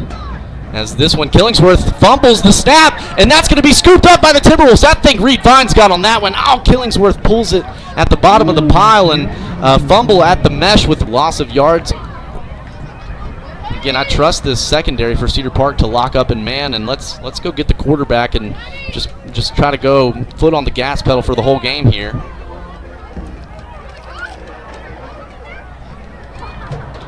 Second and 14, right hash, Twins receivers to the left. Garrett Nichols was playing press and backed up at the last second. This one's going to be thrown into the boundary, and it's a jump ball, and it's going to be picked.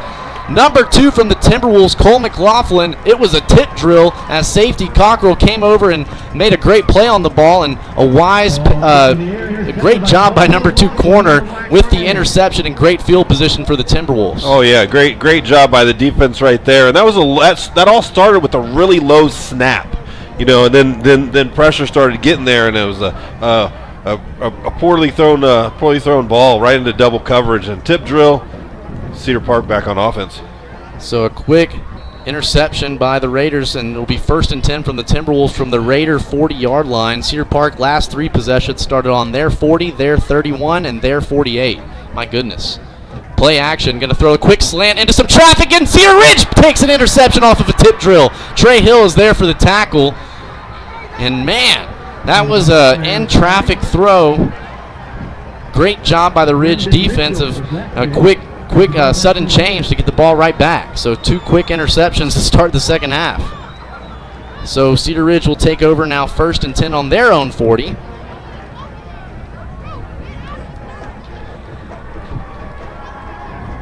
So Killingsworth and the Raider offense going to get another quick opportunity to right that wrong. And that's what you wonder about is, if you're in your head still after throwing that first interception, your defense just gave you another gift. So 1st and 10 from the Raiders now at their own 40. Killingsworth not in at quarterback. 2 running backs to either side in the gun. They're going to give it to the running back on the run to the right side and bottled up quickly. And again, we will pause 10 seconds for station identification. Andrew Johnson is the carrier in the game.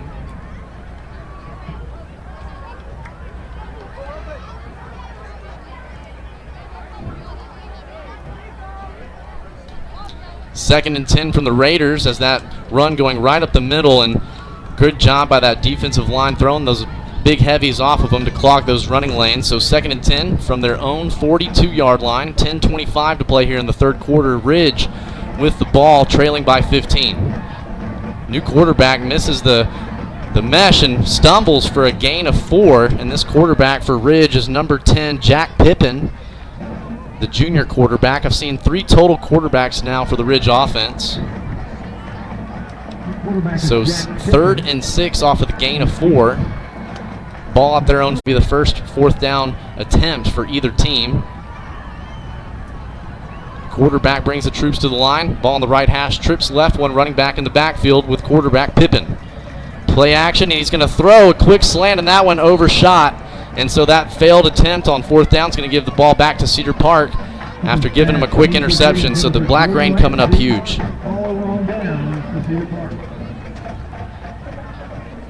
So it'll be 1st and 10 for the Timberwolves on the Ridge 48-yard line. Again, great field position. The last series was just a 1-play interception drive, so looking to get things rolling here. Trey Hill had a great first half. Rushing the ball, he had 11 carries for 31 yards. God, I thought he had a lot more than that. It's because he did it receiving. He had 2 great catches for 29 yards as checkdowns. Arp going to give it to Hill right up the middle, and great physical running through contact, making a man miss, and he's outside with a great block from the receiver. He's out to the sideline and making another man miss, a gain of about 20. Great job from the sophomore. A big first down carry, and that was right up the middle. Safety came down hard to lay the lumber, but this sophomore, man, he has got some low center gravity, 2 hands on the rock, and ran through contact. You love that. Big first down from the Timberwolves. 1st and 10 at the 25. Arp rolling to his left. Got good protection. Holding on to the ball for a long time before he tucks and runs. And runs into 3 Ridge Raider defenders. And I think all three of them got hurt on that. Arp is a big old quarterback. Oh yeah, man. He put his shoulder down too to run through that contact. He was inviting it. He wanted to pick up that extra half yard or so. Aiden Arp, great first half. He went 12 for 16 through the air, 129 yards, 75% completion percentage in a tutty. And on the ground in the first half, he had 5 carries for 41 yards and a 22-yard rushing touchdown. The senior having himself a good start to the campaign, and this pass caught by Gavin Chapa, making a man miss and getting down inside the 5 to the 3-yard line. Nice pitch and catch for the first. Yeah, excellent there. Seeing him get open, and a great job by Chapa to pick up the extra yards there. Cedar Park's looking to strike. First and goal from the 3-yard line. The heavy package coming in for the Timberwolves. Logan Wickets, Reed Vines checking in as H-back type players. Trey Hill, the running back for the Timberwolves, number 21. Formation is tight. 2 H-backs on the right side with Trey Hill just to the left of Arp. Trey Hill gets the call, keeping those feet moving on that stretch. Oh, not enough. Oh, just short. Just short. It'll be second and goal from the 1. A good push by that offensive line up front. Again, number 77 from the Timberwolves, Davis Williams. God, he's already a senior. Love seeing the size, too, for Cedar Park up front. They come quick, tight formation, and they're going to try to push Arp in, and they do. Arp in for his second rushing touchdown of the night, and the Timberwolves punch in their second possession here in the second half with a touchdown, 21-0, with the extra point coming. Great job right there, and you want to see this Timberwolf team when the field gets short. You want to see them execute, and they did right there. 6:47 to play here in the third. Snap is going to come from Luka Wilson. Hold from Carter Wohl, and kick Andrew Gagari. He's missed an extra point and a field goal, had himself an extra point, and now splits the uprights to go 2 for 3 on extra points, and our score 22-0. 6:47 to go here at the GUP in the season opener, Cedar Park versus Cedar Ridge. We'll take a quick commercial break and be back here with more Cedar Park football on the Vype Live Network and ESPN Radio's Vype Central Texas Game of the Week here on 102.7 FM. We'll be right back. What is Vype Live? Vype Live is one of the largest and most respected broadcast and live stream networks in the state of Texas. Vype Live broadcasts any sport you can think of for youngsters of any age, from Pee Wee and Pop Warner to high school, club, college, semi-pro, and beyond. We also broadcast plenty of academic, fine arts, and community-related events as well, and now as partners with Flow Sports. Email us at info@vypemedia.com to find out more. Vype Live, we bring your teams to you. At Raising Cane's, we focus on being the best at one thing and getting it right every time. Which is why every chicken finger meal we serve is marinated, hand-battered, cooked to order, and made just for you. Quality isn't complicated, and our menu is proof. Raising Cane's chicken fingers, one love. And welcome back here to Cedar Park Football on the Vype Live Network and ESPN Radio's Vype Central Texas Game of the Week here on 102.7 FM as Gagari kicks this one deep. And that one's going to be just, again, inside the byline for a touchback. A great possession there, and it was all sparked by a big run from Trey Hill, sophomore running back. Gain of 20+, and then a nice pitch and catch from Aiden Arp to Chapa to get us down there to the 3-yard line, and Aiden Arp finishing off the drive. Cedar Park in with their third touchdown. Arp having 2 rushing touchdowns and a passing touchdown. Filling out the stat sheet. Hope you started them on your fantasy team. So 1st and 10 from the Raiders on their own 25 on the left hash. Killingsworth checking back in at quarterback. Got his running back Malik Hamilton just to the left. A low snap again. This one right up the middle, and Caleb Castro there to clog that one up. That one's going to go for no gain. Be 2nd and 10. Yeah, that was read really well. Nothing doing on that run at all. Ran right into the line and got stuffed. Malik Hamilton with the carry. Want to know where you're listening in from? Just shoot me a text. Give me a shout out on the Bird. I'm still calling it the Bird. It's now X. Excuse me, Elon. At Willard of Oz. Let us know where you're tuning in from. No gain, second half. 2nd and 10, trips to the right. Killingsworth going to do a quarterback draw, and Caleb Castro swim moving around that offensive lineman, and again going for no gain. Yeah, absolutely nothing there. I thought they were going to lose a yard on that. They're lucky to get even back to the line of scrimmage. Cedar Ridge now coming to the line for their 7th third down attempt. They've only converted one, and it was from a roughing the passer. We got 5:50 and the clock's dripping. Down by 22 points, Cedar Ridge is, and you know they're at 3rd and 10 right now. They got to figure something out. Cedar Park and second half adjustments have worked well. They've gotten an interception, and so far holding them right now to a 3 and out. Killingsworth on this 3rd down attempt, another quarterback draw. Wasn't able to keep contained there. Reed Vines, a nice cut by the quarterback upfield. A nice carry of 8, but it's going to be short of the first. 4th and 2. Yeah, 4th and 2 on their own side of the field. I mean, you got to kick the rock here and create some space. I'm really surprised if they try to run anything right here. And they do have the substitution change. Punting unit on. Got to keep your head on a swivel though. Keep everything in front. Don't want to have one of these quick snaps to the protector. And back deep to receive for the Timberwolves, number 18, Carter Wool, and number 22, Garrett Nichols. And this is a good spiral punt. Garrett going to fair catch this one at the Cedar Park 29-yard line.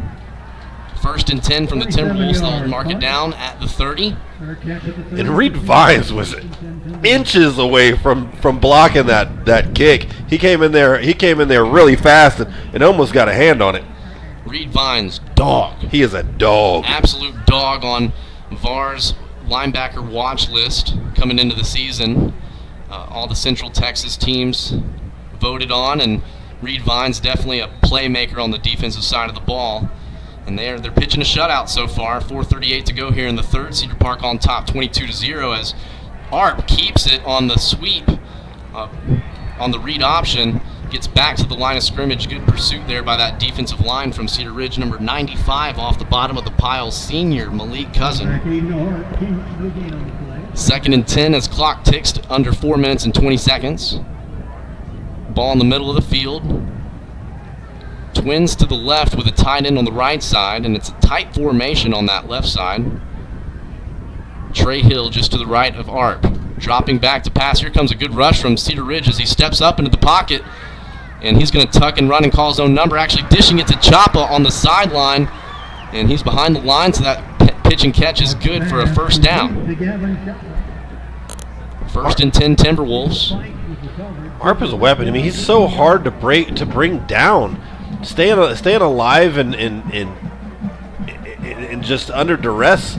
He's doing a wonderful job. He's doing a good job of keeping his eyes downfield. When he's starting to get out of the pocket, his tiptoes at the line of scrimmage and finds a way to get 3 on the plays. Trey Hill. And getting up a little slow on that one. And Trey Hill looking like he's going to have to check himself out. New running back into the ballgame, number 6, Tyler Wynn. They got to see him last year. Oh, yeah, I'm getting a thumbs up on that one. I earned that one right there.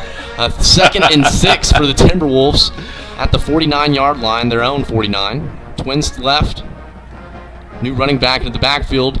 Gets his number called and swung down hard by number 95, Malik Cousin.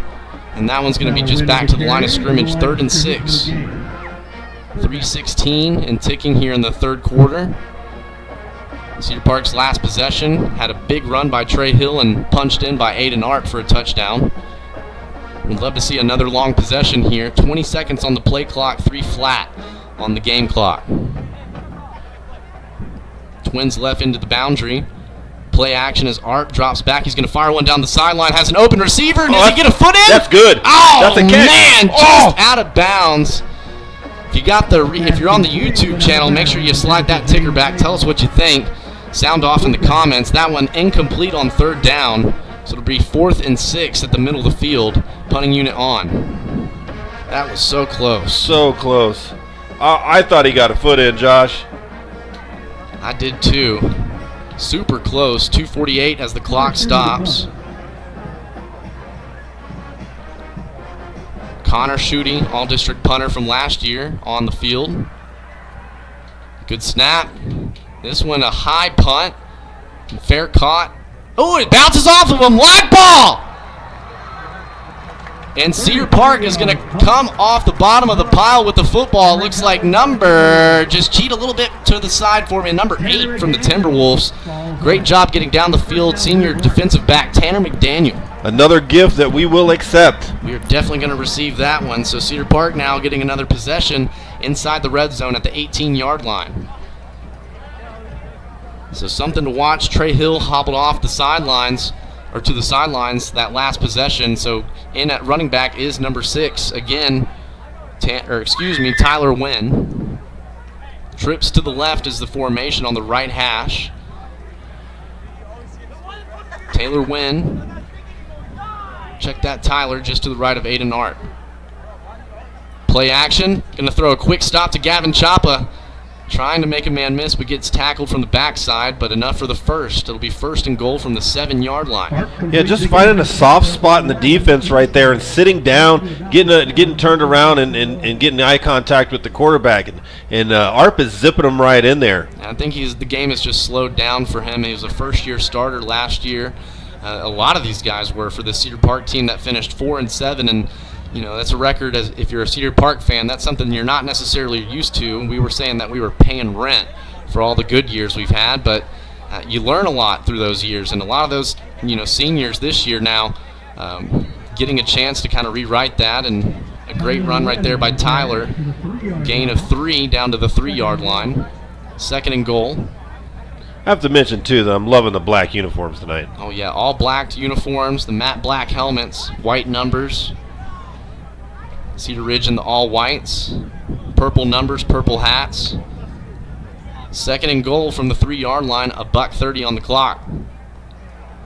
Tyler Wynn going to get the call, trying to navigate through in the stretch, and he's in for the touchdown. Tyler Wynn, his first rushing touchdown of the 2023 campaign, and Cedar Park able to punch another one in from close. Yeah, this is that might be the nail in the coffin there. This is an insurmountable lead right here. I mean, the Cedar Ridge is going to need something pretty incredible to happen to come back from this deficit. Time is not on their side. And last year, Cedar Ridge won this game. They had 34 points on us. Killingsworth quarterback, snap good, hold is good. And Gary splits the uprights. Now has scored 29-0 with 1:25 to play in the third. But, I mean, Cedar Park last year lost this game 34-14. A completely different team that we're seeing. Oh, absolutely. And we like that as Cedar Park fans. So we'll take a quick commercial break and have a chance to catch our breath. Cedar Park on top 29-0 with 1:25. Punched in by Tyler Wynn, backup running back. This is Cedar Park football on the Vype Live Network and ESPN Radio's Vype Central Texas Game of the Week on 102.7. Interested in a career in sports media, Vype can help. Launched in 2017, our Vype U Ambassador Program is a one-of-a-kind educational scholarship program that offers high school students a chance to gain hands-on experience in the sports media field. Vype U also gives students a platform to build their portfolio of creative work under the guidance of Vype's seasoned professionals. From covering games to publishing photos, writing articles, and conducting on-camera interviews, each Vype U ambassador receives an immersive experience geared toward their interests while promoting their own school and preparing them for their future. Email info@vypemedia.com to find out more about Vype U today. And welcome back to Cedar Park football on the Vype Live Network. Cecil Kokenauer, the Willard of Oz here bringing you the stuff as Gagary been flirting with that out-of-bounds line the past 2 kickoffs. This one sailing out of bounds, so Ridge is going to get some good field position, 1st and 10 from their own 30. But again, thanks to everybody on the Vype Live Network, Skylar Gillespie, our QA, Suna Vincat, and everybody over at ESPN Radio's Vype Central Texas Game of the Week, 102.7 FM. Excited to bring you the stuff here in week 0 as Cedar Park has got 3 non-district schedule games before we kick off district. And again, last year we had 6 road games, so 6 games this season here at the GUP.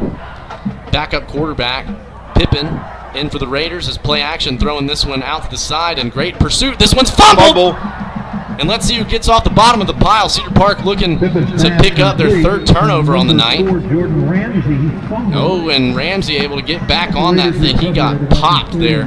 But this was a low ball. Didn't have a good zip on it. Was able to get over there to recover, but balls recovered at the line of scrimmage are just for a gain of 1, so it'll be 2nd and 9. Clock ticks at 1:05. Cedar Park on top 29-0 between this 5A, 6A matchup.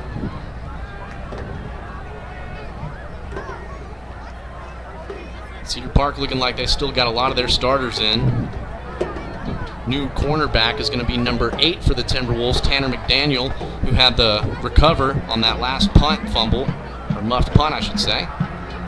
Pippen going to roll out to his right side, looking downfield. Has an open receiver and got tattooed on that one by Reed Vines, but enough for the first. First signs of life from the Raider offense in quite a while. But a nice catch in traffic by number 3. Give the man his flowers. Josiah Ray, junior running back, with a nice catch in traffic.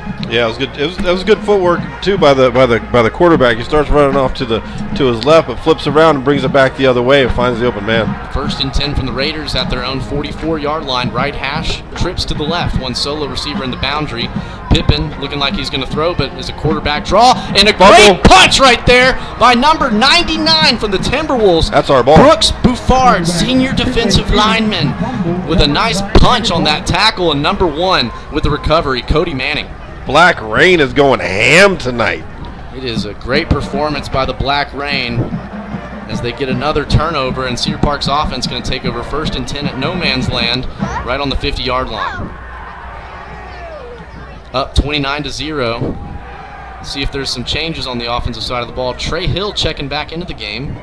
I don't know if I play him. I might sit him down.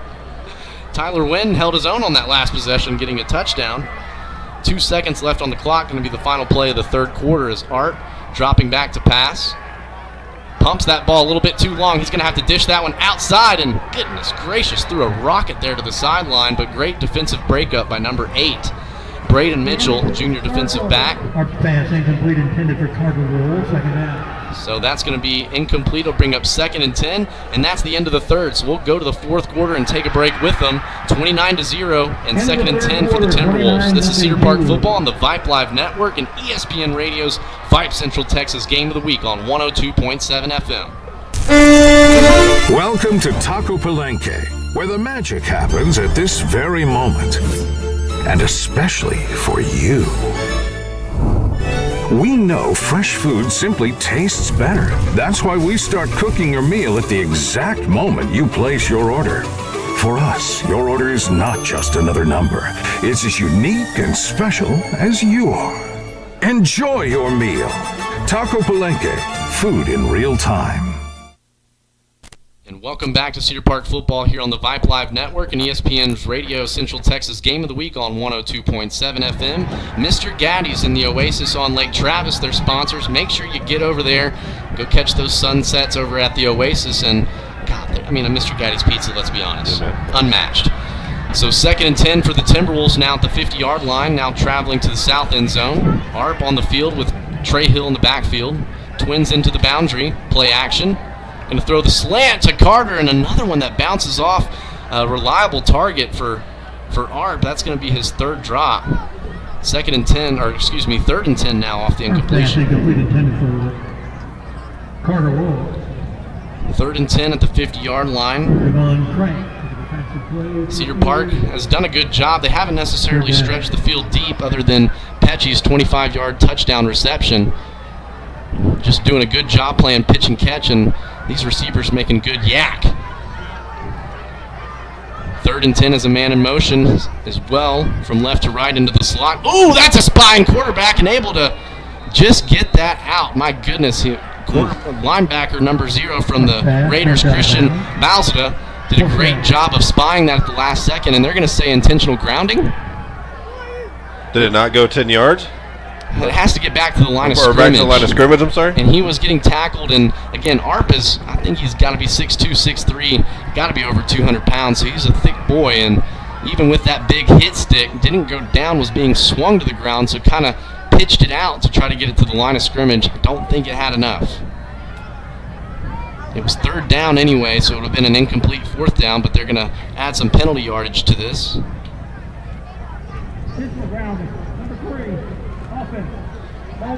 Yeah, don't disagree with that call. I think that was the right call. And a good job by Cedar Ridge by spying that middle linebacker on Art, because they're doing a great job of those defensive ends pushing upfield to collapse that pocket, forcing Art to step up. So Connor Schutte on the field now, 4th and 16. He's going to stand at our own 30. Good snap.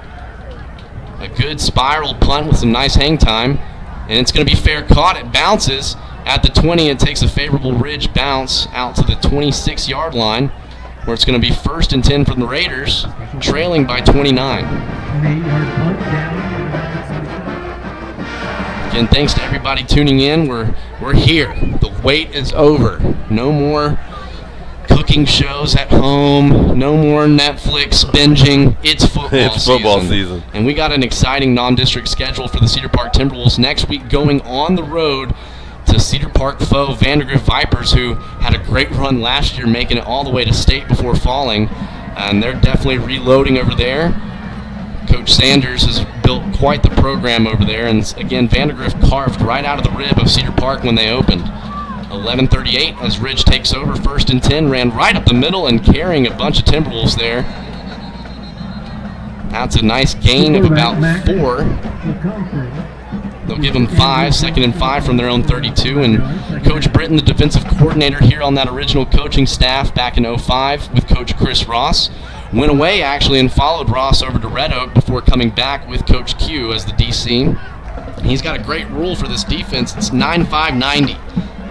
Every play, 9 players on this defense should be within 5 yards of the ball 90% of the time. And keep teaching that kind of effort. I mean, that's why the Black Rain is what the Black Rain is. This ball carry going just up the middle before being stuffed. Number 20, the ball carrier, Andrew Johnson. Off the bottom of the pile from the Timberwolves, number 95, Santiago Martinez, senior defensive lineman.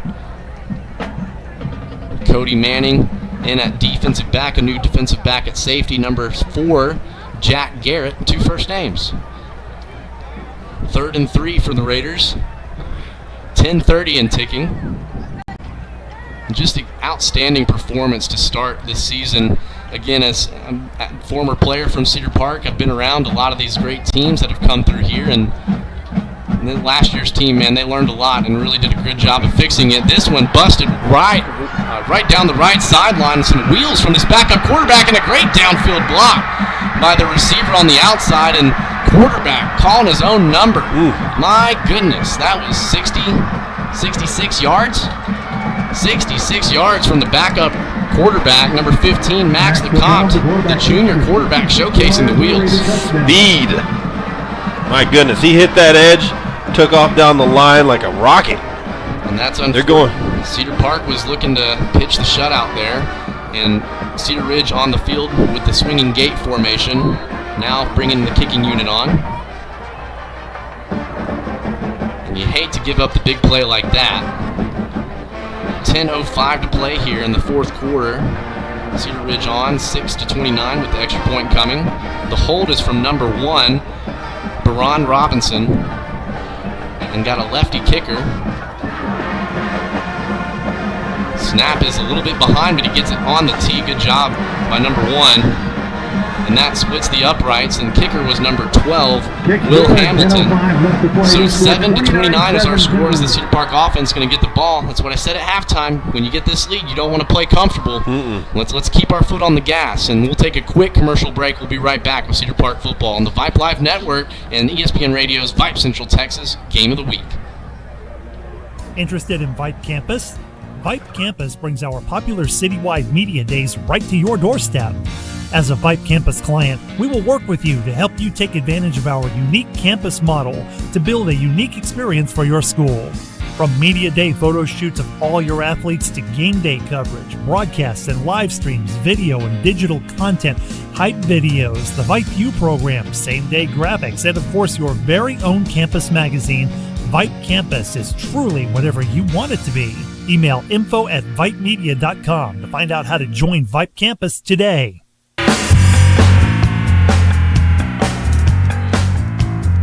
That's the stuff right there. Cecil Kokenauer on the ones and twos, also the cameraman, color analyst, and a super dad.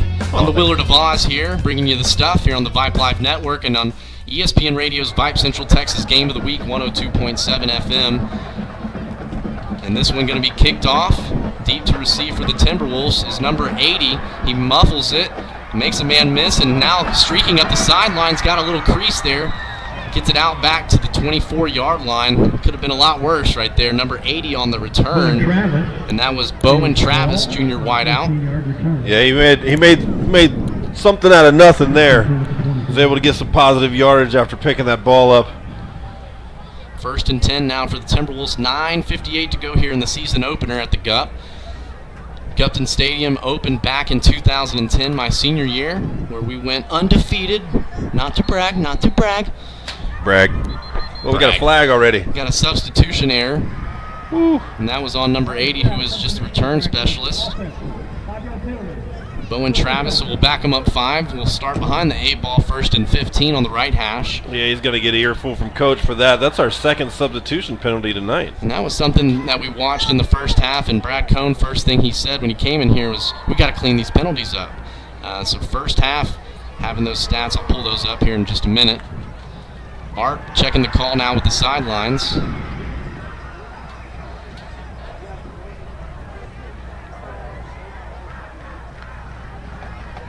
Art dropping back and retreating quickly as they're throwing the screen. Trey Hill getting the outside edge, and he's got those penalty yardage back plus more.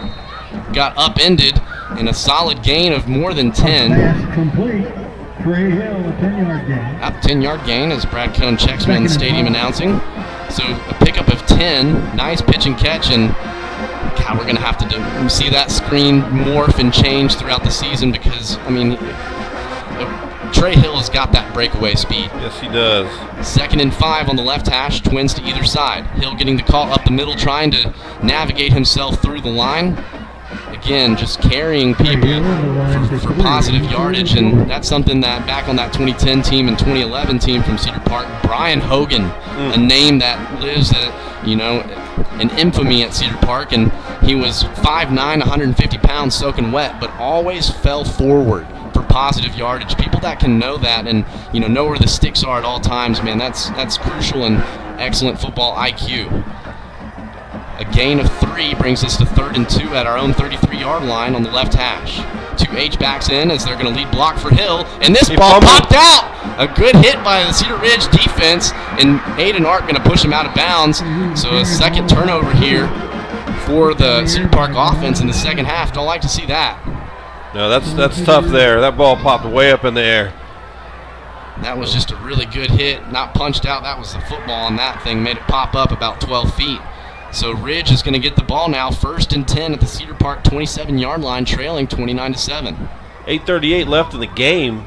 They're definitely in good field position right here and have an opportunity to punch one in.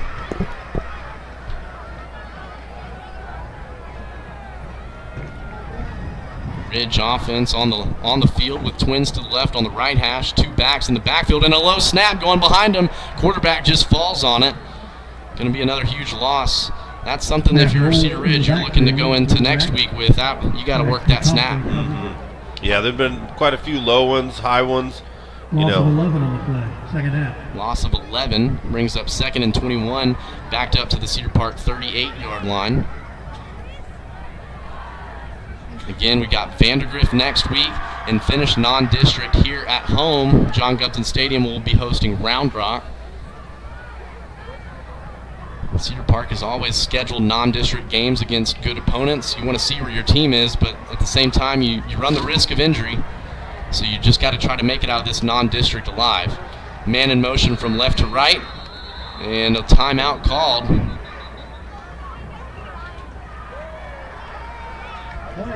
Delay game. That'll back him up 5. So delay of game off of the loss of 11. So now net loss of 16. Backs him up now to 2nd and Lubbock. 2nd and 26 on the right hash. Man in motion from left to right, makes it twins either side. Quarterback going to throw the quick screen to the outside, but that one didn't have a lot of mustard on it. He caught it, though, Did he at the actually line of catch scrimmage. He got his hands under there. Pass completed to Eddie Carruthers. So with no gain on the play, it'll bring up 3rd and 26. Keeps the clock running at 7 minutes and 20 seconds to play. Not the best service here at the GUP. Was trying to get online to get you some good scores. Even on the Wi-Fi, it's not loading for me. But hopefully you're still sticking around, Cedar Park faithful. It's just an exciting performance on both sides of the ball. But you always look for things to get better at, and that's something that I'm looking at for sure is 2 second-half turnovers on the offense. We got to find a way to keep ball security. As Ridge going to take a timeout here, 3rd and 27, their first timeout in the second half. 6:55 to play. We'll just go ahead and keep it here.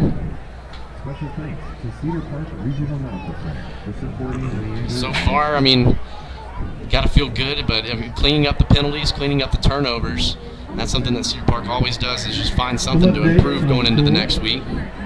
Sure, you know, and even with the miscues here and there, you know, the ability to be up, you know, 22 points in the game that's a good thing. And so Cedar Park, again, we'll have those 3 non-district games, 6 district games. We've got both College Station teams on the schedule. Got Leander Glen, the Leander Lions, Georgetown Eastview, and Georgetown Eagles, and also have Hendrickson. So it's going to be a definite competitive district, and Dave Campbell's picking the Timberwolves to finish 4th in that final playoff spot. This one going to be launched downfield. Great coverage there. Number 22 junior defensive back Garrett Nichols. Yeah, Garrett's right there in his pocket. No real chance for the receiver to get his hands on the ball on that. Excellent defense. Stops the clock, 6:49 to play. 4th and 27. The good old annexation of Puerto Rico. This is the time to pull that one out. Little Giants reference to all you people out there. 4th and 27 for the Raiders at the Cedar Park 44-yard line. They had a great defensive turnover to get them great field position, but a low snap and a penalty backed them up. Dropping back to pass, 2 running backs in there to help pass protect. And this one going to be picked off by the senior, number 31, Reed Vines. Picked off by Reed Vines. Otra vez. He's having a great game tonight. A great game, the senior linebacker. Also a dual sport athlete. He's got some moves on the hardwood playing basketball for the Cedar Park Timberwolf team. But a great job right there, just dropping in coverage as the middle linebacker and just reading the quarterback's eyes. Again, with 2 personal protectors back there with them, they didn't have a lot of options to go to. So 1st and 10 for the Timberwolves, so you can just act like that was a punt. Yeah, for sure. You know, with 6:44 left, now it's time for killing some clock. 6:44 on the clock for the Timberwolves as they take over 1st and 10. Starters in for the offense still. They're going to give it to Tyler Wynn, trying to cut back inside to go north and south. I think he could have trusted his speed to get to the outside there, but still, again, getting forward for 3. 2nd and 7. 2nd down, 7 to the 29. Haven't called a lot of their names tonight, but it's because they're not giving up any big plays. It's that Cedar Park offensive line. They've been a good job run blocking and then also pass protecting. That's something that we like to ask them on Timberwolf Night in America, which we're going to be kicking off on Tuesday night at Hauser's Barbecue. Play action, and they're going to try to throw this, and he sidearms that one. It looked like to Blake Suber. Yep, no catch. No catch. Check that. That was Gavin Chapa, intended receiver, on the roll route. But that one just hitting the turf before he's able to get his hands under it. 3rd and 7 off the incomplete pass. Good turnout here at the GUP. And I'm telling you, man, this is just one of the nicest venues in the state of Texas. Don't have our logos on it. I wish you could put a nice Timberwolf head down there, but this stadium is shared with Vista Ridge. Art, a lot of time to throw. He fires a shot, and that one's just low and away. Open receiver was number 19, Zane Claybrook. And Zane Claybrook, man, he's a good, tall target for the Cedar Park offense. Hopefully we get to see him in the mix more as the season continues. Connor Schutte going to come on now, I think, for his 4th punting attempt. He's standing at our own 15-yard line. Return man from Cedar Ridge standing at their own 40. So some good field position coming for the Raiders. 5:55 on the stopped clock off the incomplete pass. Good snap, and a good punt. This one kind of end over end, and it's going to take a Cedar Park bounce, received at the 31-yard line before stepping out of bounds. And so 1st and 10 now for the Raiders as number 1 Cody Manning a little bit slow to get off the field. Senior defensive back. So Ridge will take over 1st and 10. They had a chance to make this one close on that last possession with great field position, but a couple errors took that opportunity away. So time is running out for the Raiders.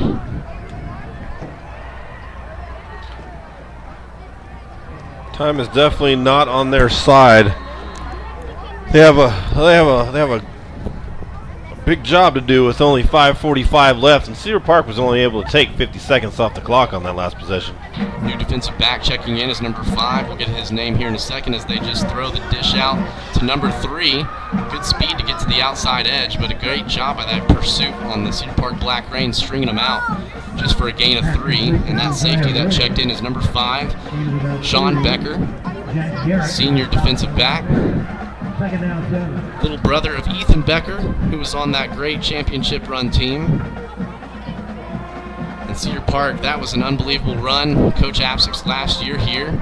And Ryder Hernandez, we called him Ryder in the Storm. That offense just put up numbers. Jack Estera, starting receiver over at UNC Charlotte.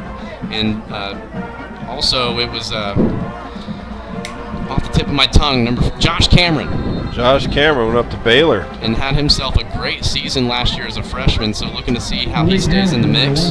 What a fun squad that was to watch. That was a great time. Some still Cedar Park players playing at the next level. Javelin Guidry, who was the 4x1 the 100-meter state champion as a junior, and ended up transferring before his senior year here at Cedar Park to California. Went on to play ball at Utah and is on the Jets roster. So a fun watch on Hard Knocks. 3rd and 6 off the incomplete.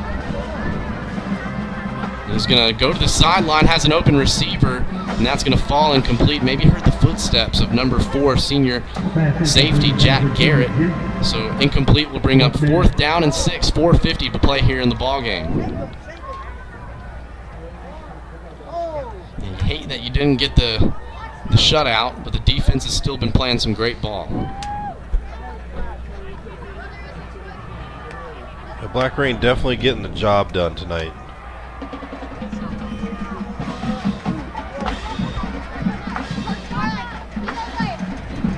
Too deep to receive for the Timberwolves, standing at our own 20. And a timeout called late because they were running a person on and ran him off at the last second. So that'll be their 2nd timeout called, 1 remaining.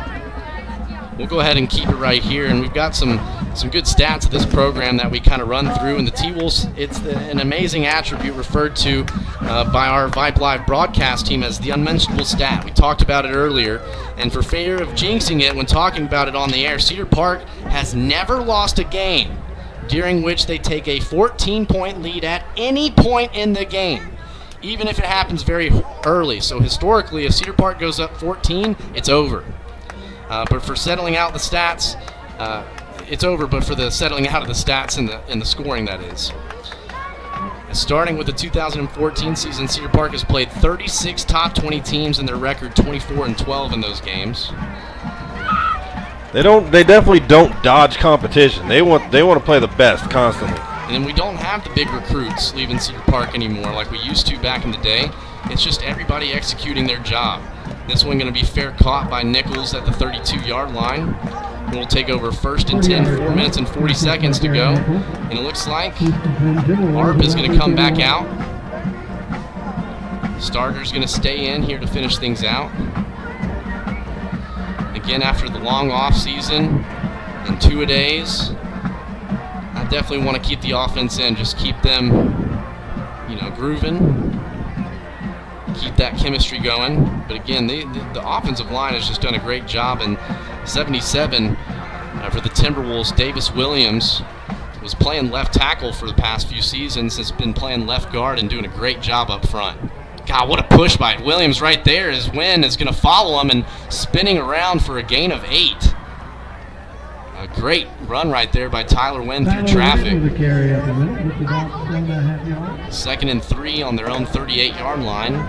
4 minutes and 23 seconds to play in the ball game. What a job Wynn's doing, filling in right now for Trey Hill. Trey Hill, thank you. Gets a call again, and my goodness! Tyler Wynn pulling a couple and carrying a couple on his back for the big first down to keep the drive rolling and that clock ticking. Thanks, Josh. Tripping over my words. It happens, man. We got to dust off the cobwebs. We're back at it. Again, this crew's been together for a long time, so we've got great chemistry. A lot of fun road trips together. And so it is, it kind of hurts the soul a little bit that our partner is going to be done after this season. Brad Cohn, the via the T. Tyler going to get it on the carry to the right side. A good gang tackle there by the Raiders defense. Number 10 for the Raiders there to clean it up. And that was not Jack Pippen. Check that. We're going to get a number on that one. That was 19. And that's Matthew McMillan, sophomore linebacker. Good speed from that linebacker there. So no gain, 2nd and 10. 3 minutes and 15 seconds to play.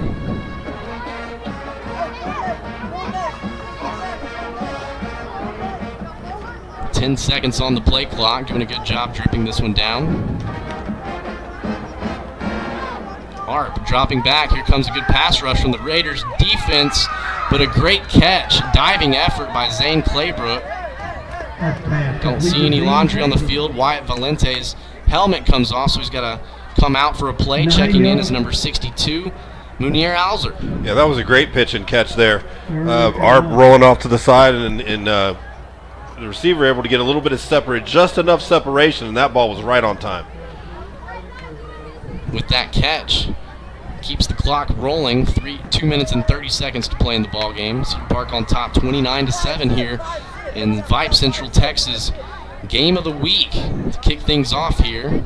102.7. Thanks for keeping it locked as Tyler navigating through for the big first down. Backup running back. Man, you got to feel good when your backup can just keep the offense rolling without a hiccup. Wyatt Valente checks back in at center.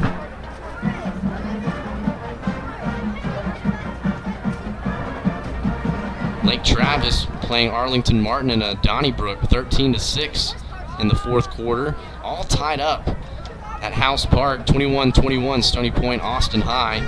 Vandergriff on top of Dripping Springs, 27-7 in the fourth. As Art dropping back, pump fakes, rolls to his right, finds Tyler's the check down, cutting inside in a spin move, holds on to the rock, and that's going to be another gain of 10 and a first down. My goodness. Tyler, the spark plug, coming in and giving some great work. Other scores in the area, Austin Westlake on top, 28-0, and last week in the live quarter, Cedar Park had Westlake. Katy Paytow, and again, they jumped up to 6A. They're losing at halftime, 28-0. Ooh. Some more scores as this one carried for a gain of 4. And that was Tyler Wynn again. Tyler Wynn. All I do is win, win, win. Shoe came off. Excited to have football back, and this team in particular, the largest senior class to come through the Cedar Park football program, and this is the third year for Coach Michael Quintero. Again, he was on that original Chris Ross staff back in 05 as Tyler gets the call and actually play fake, and it's going to be caught by number 88, and he stretches. That's a touchdown. Oh, don't do that. Don't do that. Great job by the Cedar Park offense selling that play fake, and Aiden Art going over the top to number 88. Looked for his favorite target, Joshua Pecci, again trying to get his second touchdown. Everybody in this stadium thought that they were going to run the ball so they could go into victory formation. Yeah. That was trying to get one over the top there at the very end, and that would have been a nice fantasy pad statter right there. 16 seconds, and they're going to let this clock drip out, it looks like. Running a player on last second, 9, 8, 7, 6, yep, and it looks like they're just going to let They're just going to let it go. I'm okay with that call. Great sportsmanship there by Coach. You know, if that hit and he was able to get in, great. But we're not gonna overdo it here, punching it in from 1 yard line with the clock dripping down. And the Cedar Park Timberwolves start on the right foot on the 2023 campaign, 1-0 as they take down 6A Cedar Ridge, 29-7. Cedar Park takes the series lead and extends it now 4 wins and 2 losses in the history between the two schools. And Cedar Park now got their sights on little brother, foe, and rival, the Vandegrift Vipers, who are winning their game. So that's going to be a battle of early undefeated teams, and that is definitely the Whataburger Bragging Rights game between these two schools. We'll take an extended break, get Brad Cohn, the Via the T, over from his PA duties to go over the final stats in our post-game show. And thank you to everybody for tuning in from the Vype Live Network and everybody tuning in on this week's ESPN Radio's Vype Central Texas Game of the Week on 102.7. We'll be right back. Hey high schoolers, are you interested in a career in sports media? Vype can help. Launched in 2017, our Vype U Ambassador Program is a one-of-a-kind educational scholarship program that offers high school students a chance to gain hands-on experience in the sports media field. Vype U also gives students a platform to build their portfolio of creative work under the guidance of Vype's seasoned professionals. From covering games to publishing photos, writing articles, and conducting on-camera interviews, each Vype U ambassador receives an immersive experience geared toward their interests while promoting their own school and preparing them for their future. Email info@vypemedia.com to find out more about Vype U today. Hey, Cedar Park, looking to make a big move? You don't need a Hail Mary when you've got Mungia Real Estate on your team. As proud sponsors of the Cedar Park football team, we're not just invested in the game, we're invested in our community. We specialize in residential real estate, guiding you through the entire process to find the perfect home. Whether buying or selling, you can trust the local experts. Score a winning deal with Mungia Real Estate today. Call us at 512-922-4267 or visit moongiarealestate.com. Mungia Real Estate, where your home team plays. At Raising Cane's, we focus on being the best at one thing and getting it right every time. Which is why every chicken finger meal we serve is marinated, hand-battered, cooked to order, and made just for you. Quality isn't complicated, and our menu is proof. Raising Cane's Chicken Fingers, one love.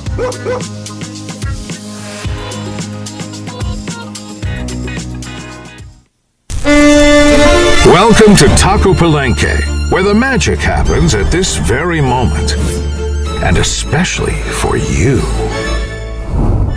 We know fresh food simply tastes better. That's why we start cooking your meal at the exact moment you place your order. For us, your order is not just another number. It's as unique and special as you are. Enjoy your meal. Taco Palenque, food in real time. Welcome to the warm and inviting atmosphere of Toscano Italian Kitchen. Founded with a passion for creating innovative and exciting culinary experiences, Toscano Italian Kitchen pushes the boundaries of traditional Italian cuisine while embracing the unique flavors and ingredients of the Lone Star State. Whether you're joining us for a romantic date night, a family gathering, or a casual dinner with friends, our restaurant combines the rustic charm of Italy with Texas's renowned hospitality and friendliness. Toscano Italian Kitchen is a proud sponsor of Cedar Park High School Athletics. Located at Lakeline and Cypress Creek, we're open on game days with happy hour specials from 4 to 6 p.m. We also offer catering for groups of 10 to 1,000 and a private dining room for parties and gatherings. So whether you're a fan of traditional Italian dishes or eager to explore the creative combinations of our Italian with a Texas twist menu, we offer something for everyone. Come and experience the fusion of two culinary worlds in the inviting and welcoming atmosphere of Toscano Italian Kitchen. Welcome back to the Postgame Show here on Vype and on ESPN Radio Austin 102.7. Brad Cohn back here from my other job, which was really enjoyable tonight, guys. How was it over here? Oh, it was awesome. I mean, when the bullets started flying, you wanted to see how Cedar Park was going to respond. And you know, off the 4-7 year last year, there was a lot of areas to improve on, and it looks like they definitely fixed those. They did. You know, some great numbers here. The first half numbers were a little bit better defensively, but still not bad for the game. First down's 22-4. On the ground, Cedar Park 34 carries, 136 yards, 4 yards a carry. Not spectacular, but think of how many times last year we even got more than 50 yards rushing in a game. Oh, I know. Not very many, so I'll take the 136 total. Ridge carried 23 times for 71 yards, 66 of that on the touchdown run. Yeah, that was a nice run getting to the outside, and you hate that because that lost the shutout. Cedar Park goes 19 of 30 with one pick to the air, 231 yards. Cedar Ridge 7 of 16, 2 picks, 29 yards. So the total offense 367 to exactly 100. Punts. We punted 5 times for a 35.4 average. They punted 6 times for a 28-yard average. Penalties, we had 6 on us for 45 yards. They had 5 for 34 yards. Fumbles, we had 1 and we lost it. They had 7. 7 and lost fumbles. 2 with 2 interceptions as well. And so when you look at offensive efficiency, 21 rushing attempts, 16 passing attempts. So 23 rushing attempts. So 39 offensive snaps, and 9 of them, basically a quarter of them, ended up in a fumble or interception. God, and that's crazy. Only 39 play? Or how many did you say? 39. Wow. That is going to be a short film day for them. Sure is. We ran 64. Wow. So the scoring, first half, 250 the first, ARP the 22-yard run. The kick failed. 13 to the second, 13-0 ARP 25-yard strike to Pesci. The kick worked. 8 seconds left, a safety. Killingsworth had to fall, a rolling snap in the end zone for them. So that left our halftime score 15-0. Then in the third quarter, 6:47 mark, about halfway through, we went up 22-0 ARP with a 1-yard run. And then with 1:25 left in the third, up 29-0. Tyler Wynn running well tonight in the second half. 3-yard run, and the kick worked. And then the one bad play we gave up defensively, the 60-yard too easy run by their third quarterback, LeCompte. 66-yard run and a kick, and that set the final at 29-7. We would have scored there at the end too, but I think Coach did the honorable thing and just didn't snap the ball. I mean, he was in. He was in for the touchdown. It looked like he was in on the touchdown pass anyway. That would have made it 36-7, but who cares? Look at our own individual numbers for offense. ARP, 8 carries, 47 yards, and 2 touchdowns, a 5.9 average. Trey Hill, 16 for 64, a 4.0 average. Tyler Wynn, 9 for 29, a 3.2 average. There was 1 sack. ARP, all the pass attempts, 19 for 31, pick 231 yards. 63.3 percentage completion, 7.7 yards per attempt. There was a 25-yard touchdown strike to Josh Pesci. Receiving, Gavin Chapa, 6 for 65. Carter Wolf, 4 for 40. They were all in the first half. Pesci, 3 for 66, and that touchdown. Zane Claybrook, 2 for 11. Trey Hill, 3 for 39, all of them multiple-digit gains. Tyler Wynn, a catch for 10, and that was an important first down, too. So glad to see a lot of people get to play and a thoroughly dominant win tonight. Yeah, I think it was just good execution, and it's something to say when you're not talking about the offensive line a lot. It's because they're doing their job. They were given a great pocket for ARP, and I mean, credit to the defensive ends from Cedar Ridge. They were doing a good job of getting upfield quickly to make ARP step up in the pocket, and they started spying that linebacker on him. But the Cedar Park offensive line, Davis Williams moving over from tackle to guard, I think that's great, having a lot of meat up front inside. They did a great job in also getting downhill and run blocking. I mean, we always ask them, what do you like to do, run block or pass block? And they've been saying pass blocking. Hopefully that's changed a little bit. Yeah. But again, it looks like everybody just executed, but still ways to clean up. Turnovers, penalties, there's still ways to improve, and that's what you want in these non-district games against tough teams. You want to find ways to get better. We got a good performance tonight against a good team. I think we're going to find out their offensive weapons will do a lot better than that against other defenses. But now, next week on the road at Vandy, state-ranked 6A team, picked to go to the state Final Four for them, get to the semifinals. So it's going to be a tough road to hoe. I'm glad we're going to go into it, unlike last year, with a win under our belts and some good performances by the guys. And it's going to be a good rival not only on the field but also in the booth. Merle Bertrand and his crew. It'll be nice to go over there. Logistically, might not be one of the best stadiums. It is a little bit of a nightmare getting in and out of Monroe Stadium. Yeah, however, not very good either. However, you know the atmosphere is going to be absolutely nuts at that place. Cedar Park, Vandergrift carved right out of the rib of us back in when they had their start, and just what a program they've built over there. So it will be a Donnybrook, as they say. All right. Cecil, any last words before we get out? Oh, I'm sorry. Cecil's having some headphone issues. We'll have to pick another one up here. Yeah, no worries there. No, excellent way to come out and set the tone for the season here. Great stuff on both sides of the ball. Defense. Black Rain continues to do what they do in being the real heart of this squad. Win. Yeah. Win. Way to step in and get the job done there. I'm really excited for this squad, man, and I really like the way we came out tonight. I do too.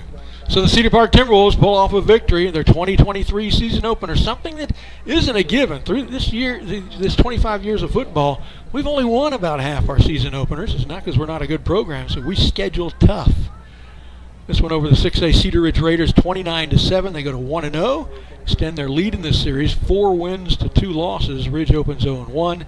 This is the 214th all-time win for Cedar Park in 25 seasons of varsity football against just 84 losses. And since 2010, Timberwolves football is now 146-35 overall. And Coach Michael Quintero gets his 12th victory as the Timberwolves head coach.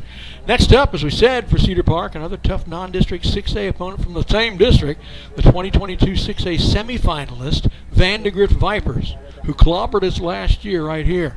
This one's on the road a week from tonight, 7 o'clock kickoff. We'll bring it to you live. I'll have the play-by-play Josh with color.